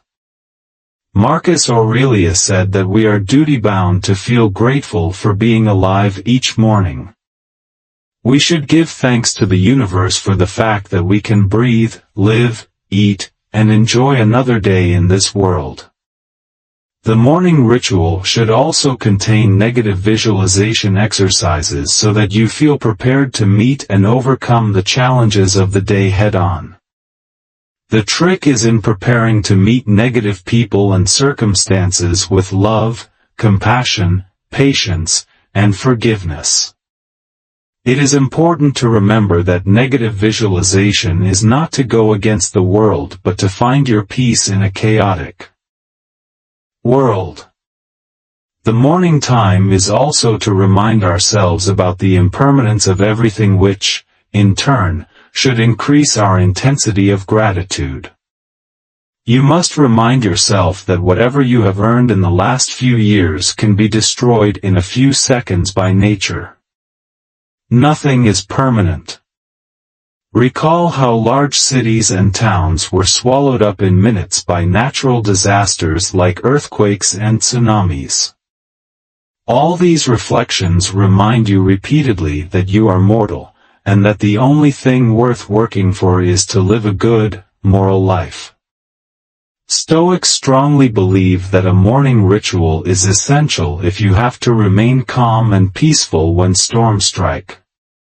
You can alter this morning routine to fit your lifestyle. You could choose to meditate over these ideas or think of them while you go for your morning exercises or contemplate on thoughts of Stoicism when you have a shower.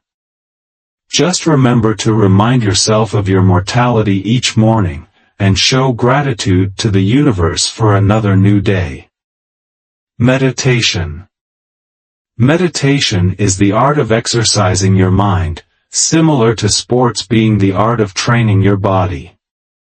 There are multiple benefits of meditation, including, it keeps you healthy by lowering blood pressure, cholesterol, and many other health-related factors. Lowers heart rate, which helps you calm down and feel at peace. You feel less anxious and stressed out. You find an increased sense of well-being. Use the following steps to start meditating. This simple breathing exercise can be categorized as mindful breathing also. Sit or lie down comfortably. Close your eyes. Don't try to control your breath. Just breathe normally.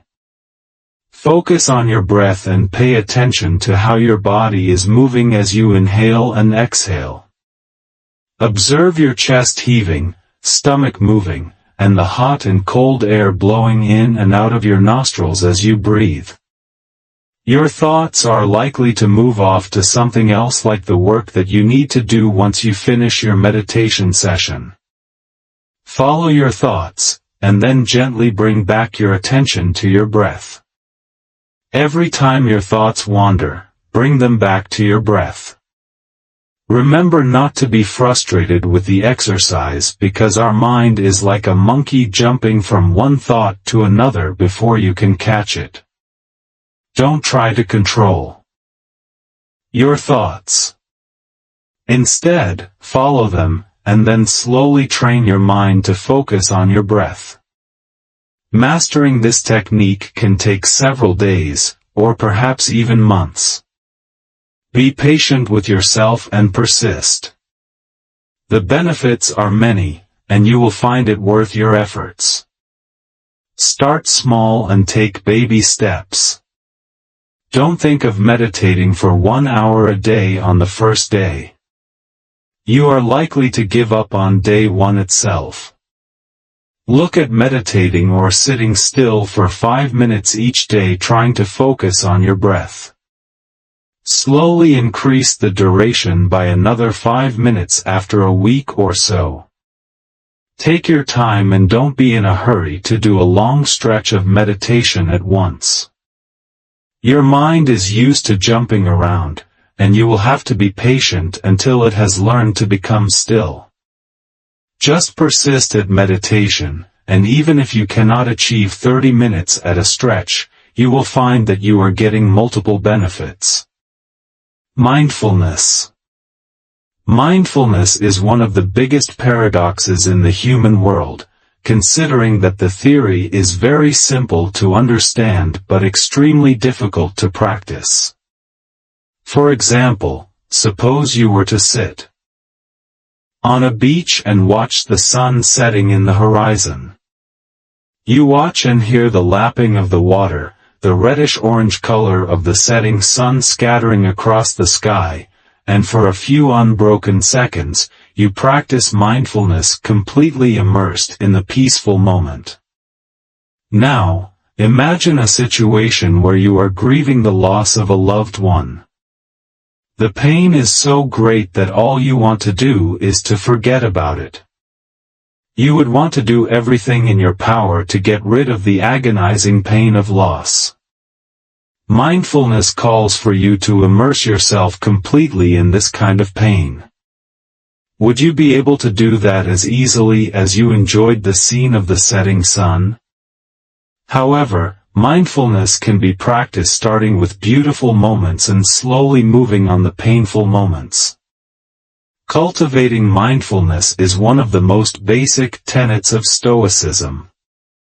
The more mindful you become, the more self-awareness you build, and consequently, you will find yourself leading a happier and more fulfilling life than before. Here are some basic tips when you start the practice of mindfulness. Start with simple things. For example, focus on the Sensations on your lips, mouth, and throat as you take cool sips of water when you are thirsty. When you hug your baby, be aware of the warm sensation of love and affection awakening within you. At your next meal, focus on the flavors of the dishes you are eating. A section below is dedicated to mindful eating. You can practice mindfulness with any activity you do. Mindfulness is not just about sitting quietly for an hour at a stretch and observing your breath. You can practice mindfulness in any of your daily activities. Here are some activities you can start immediately. Mindful eating. Reflect on the eating habits of modern life. Most of us eat lunch at our desk, trying to complete an email or some other task. Dinner is usually in front of the TV. We don't even realize what we are eating, how it tastes, unless it is high sugar or high salt content, or anything else about the food. This approach is the exact opposite of mindful eating.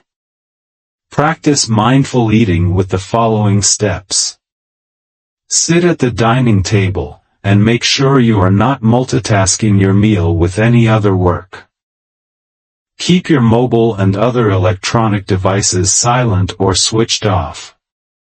Look at the plate of food and pay attention to the different items on it. Focus on the color and shape of the food. Take a small bite and put it in your mouth. Feel it with your tongue, and then start chewing. It is recommended that you chew every mouthful 20 times. As you chew your food, focus on the taste, texture, and flavor of what you are eating. See if you can recognize the ingredients that have gone into making the dish. Remember to take the next bite only when you completely swallowed the previous bite. This way of eating might seem like a waste of mind for the novice, mindful practitioners. However, persist at it, and you will realize multiple benefits of mindful eating, including prevention of overeating, resetting of your taste buds, healthy meal options, and more. In fact, as you continue to practice mindful eating, you can go further down the journey of your food. You can think of how the ingredient was grown, harvested, cleaned, milled, packed, and transported to your place. Mindful eating also helps you become conscious of how complex the process of bringing food to your table is. Mindful walking. Most of us walk for health reasons, and nearly all of us walk only because we have to, and not because we want to. Mindful walking can help you change your idea about the skill of walking. Next time you walk on the road or anywhere else, use the following tips. Pay attention to your feet as you lift each foot to move forward. Feel the pressure of walking on your calf muscles, thighs, and hips. Feel the movement of your hips as you move forward. Pay attention to the movement of your arms as you swing them. Focus on the beating of your heart and your breathing. Don't try to control your breathing. Simply observe it. When you pay attention to the many factors that are influenced by or influence your walking action, you feel a sense of wonder for the way the human body is designed. You tend to remind yourself of the magic of nature, and how we take so many things made available to us for granted. When you walk mindfully, you are drawn to the people who are not fortunate enough to be able to walk or feel the ground beneath them. Consequently, your sense of gratitude gets a boost. Mindful working. The modern world inventions, especially the computer, have created a misconception in our minds that multitasking is a sign of efficiency and productivity. This attitude is completely far from the truth. Multitasking is for machines, not for human beings. So, the next time you want to do 2 or 3 tasks together, stop for a moment and recall the following disadvantages of multitasking, which is the opposite of single-tasking or working at one task mindfully. Compromised quality of work.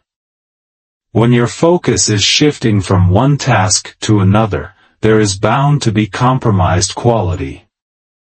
Mistakes are likely to happen in all the tasks that you are simultaneously involved in. Chronic distraction. When your mind is filled with the thoughts of more than one task, it is likely to be distracted by a second task when you are doing the first, and vice versa. You run the risk of being continuously distracted by the thoughts of all the tasks you have undertaken in your multitasking exercise. Sows the seeds of procrastination.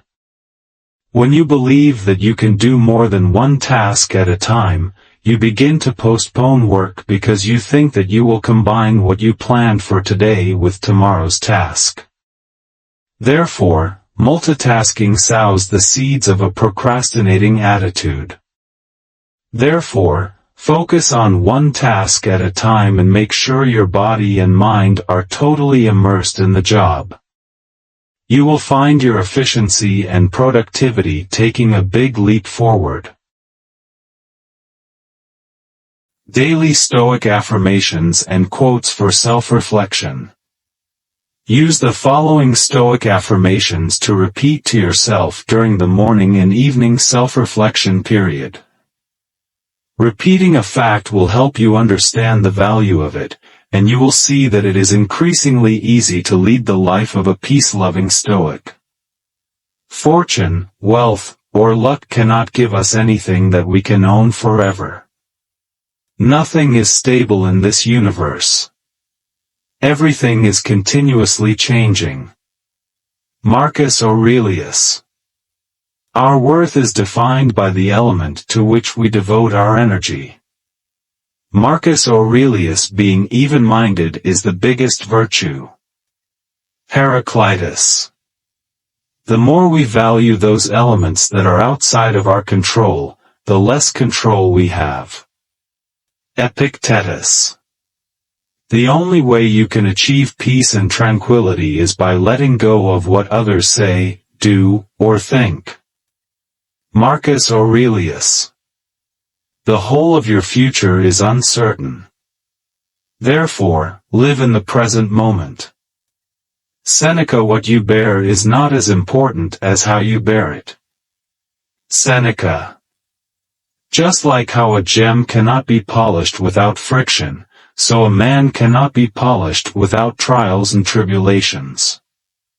Seneca. The man who is happy with the least is the most content. Diogenes. Man can conquer the world by conquering himself. Zeno of Citium. Practice indifference towards those elements that don't make a difference. Marcus Aurelius. Fate leads the willing and drags the unwilling. Cleanthes. A well-grounded man does not seek outside approval. Epictetus. The biggest law of nature is that it stops for no one. It has no end. Ryan Holiday.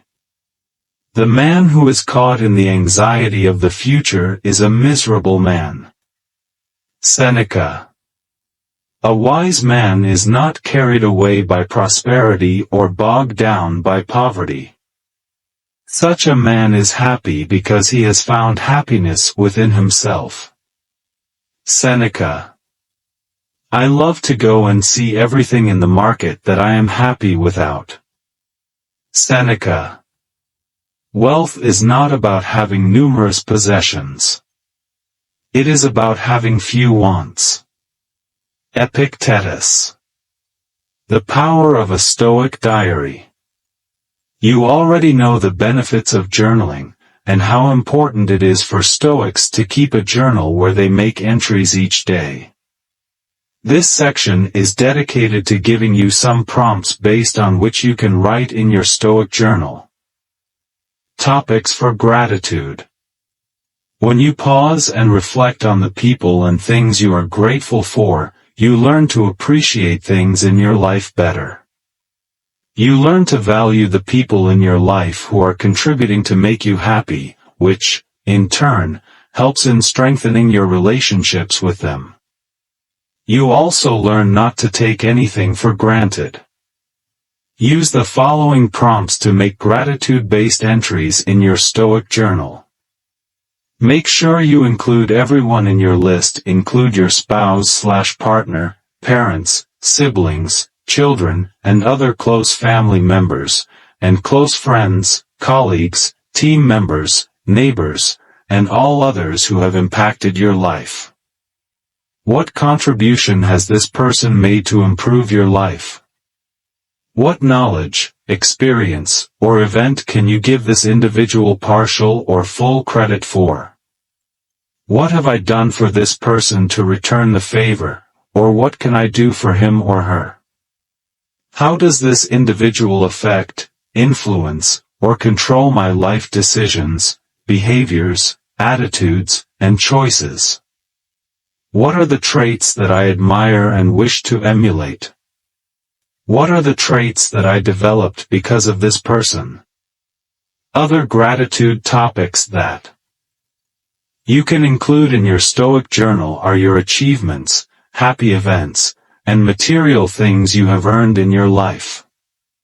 Showing gratitude for what you have done and what you have got will reduce or even eliminate the craving for something you don't have.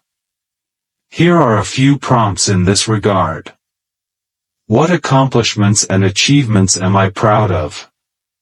Why do I feel this pride in my achievements?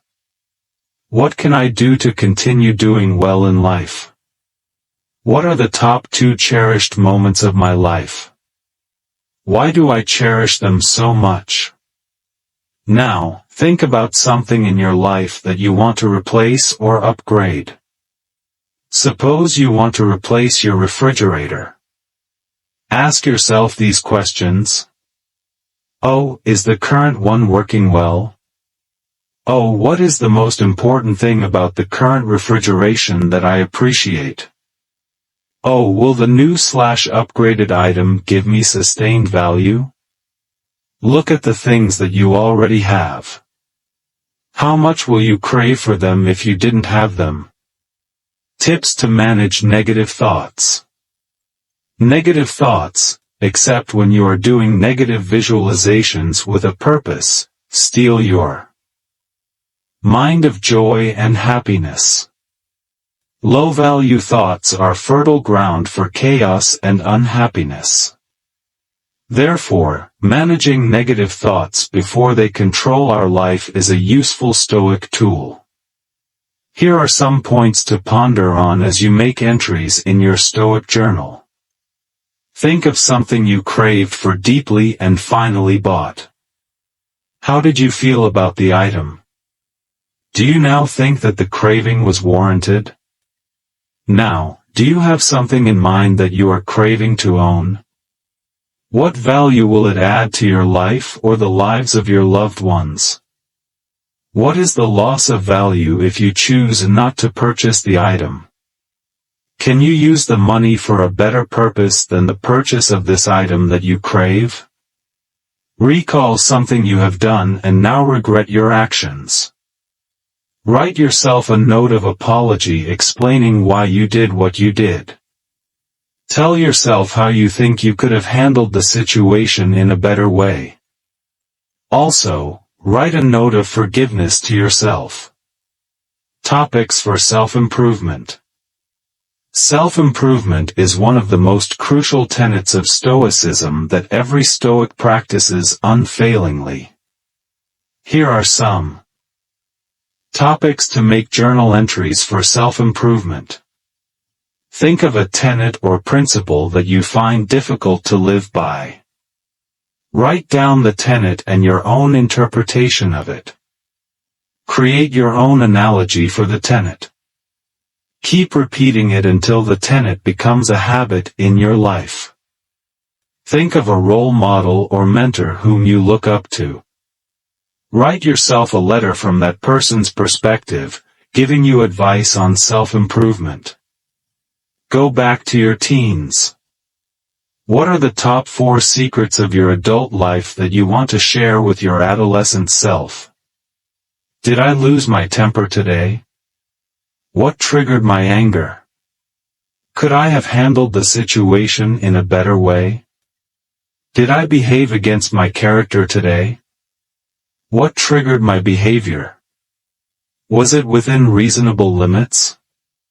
Could I have done something differently? What are the things I did today that resulted in wastage of time? How can I avoid such situations in the future? Did I miss practicing a good habit or an important step in my daily routine today? Why did it happen and what measures I can take to ensure it does not happen again? What was my biggest craving today? Describe your craving in detail. Did the item really call for that kind of deep craving?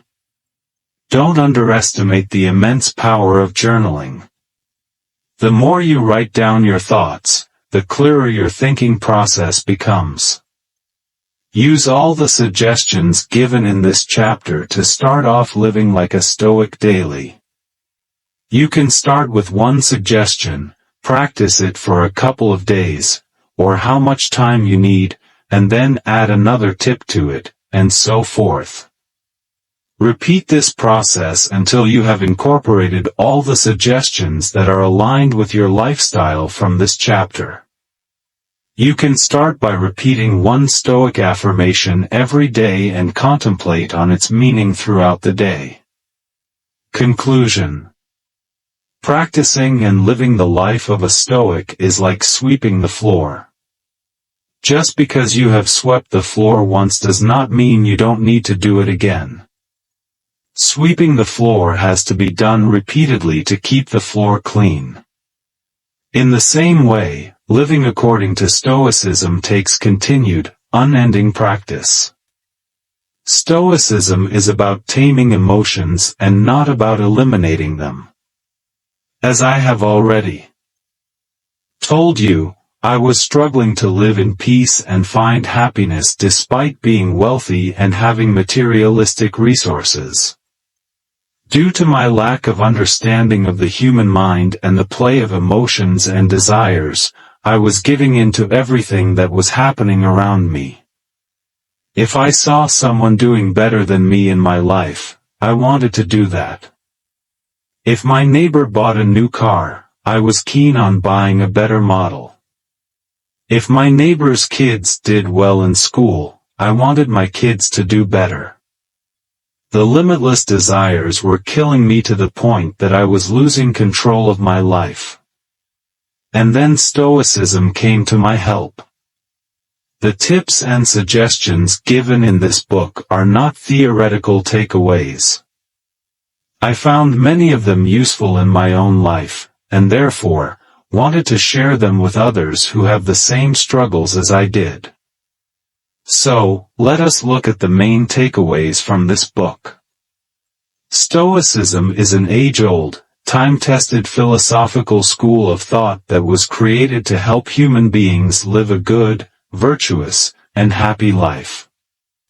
The founder of Stoicism was Zeno of Citium, who lost all his possessions and cargo when his ship was wrecked. He said that he found the joy of philosophy when he lost his possessions. The key suggestions from this book that you should start implementing right away are: focus on the things that are under your control and stop fretting about things you cannot control. The only thing that is under your influence is your behavior and attitude. So, start focusing on that and let go of everything else. Always look inwards when things go wrong, because all solutions to your problems are within you. Nothing is in the external surroundings. Remember that nothing is permanent. everything comes to an end and dies. Therefore, don't fear death, because what comes from the primordial fire goes back to it. Virtue is the highest good. Everything else comes after that. If you cannot live a virtuous life, then your life is not worth living. Managing and controlling your emotions and emotional response are crucial elements of a Stoic life. Emotions are like the weather that keeps changing. Therefore, making decisions based on your emotions is not only foolhardy but also unsustainable.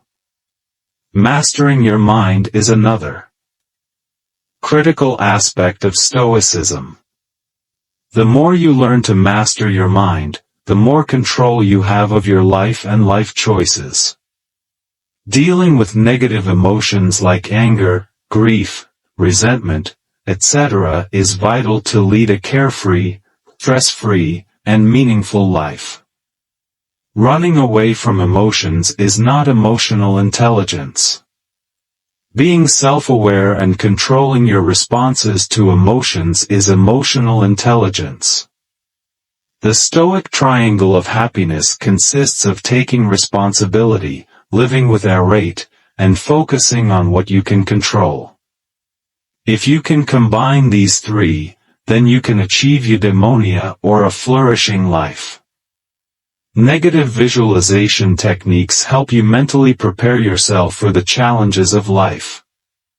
It is not a pessimistic attitude but a realistic and powerful tool designed to help you overcome obstacles and difficulties in your life. And finally, remember that Stoic practices are to be continually implemented for successful outcomes. It is not a one-time effort that you put in and then forget about it. You must make Stoicism a way of your life if you want sustainable happiness and joy in your life.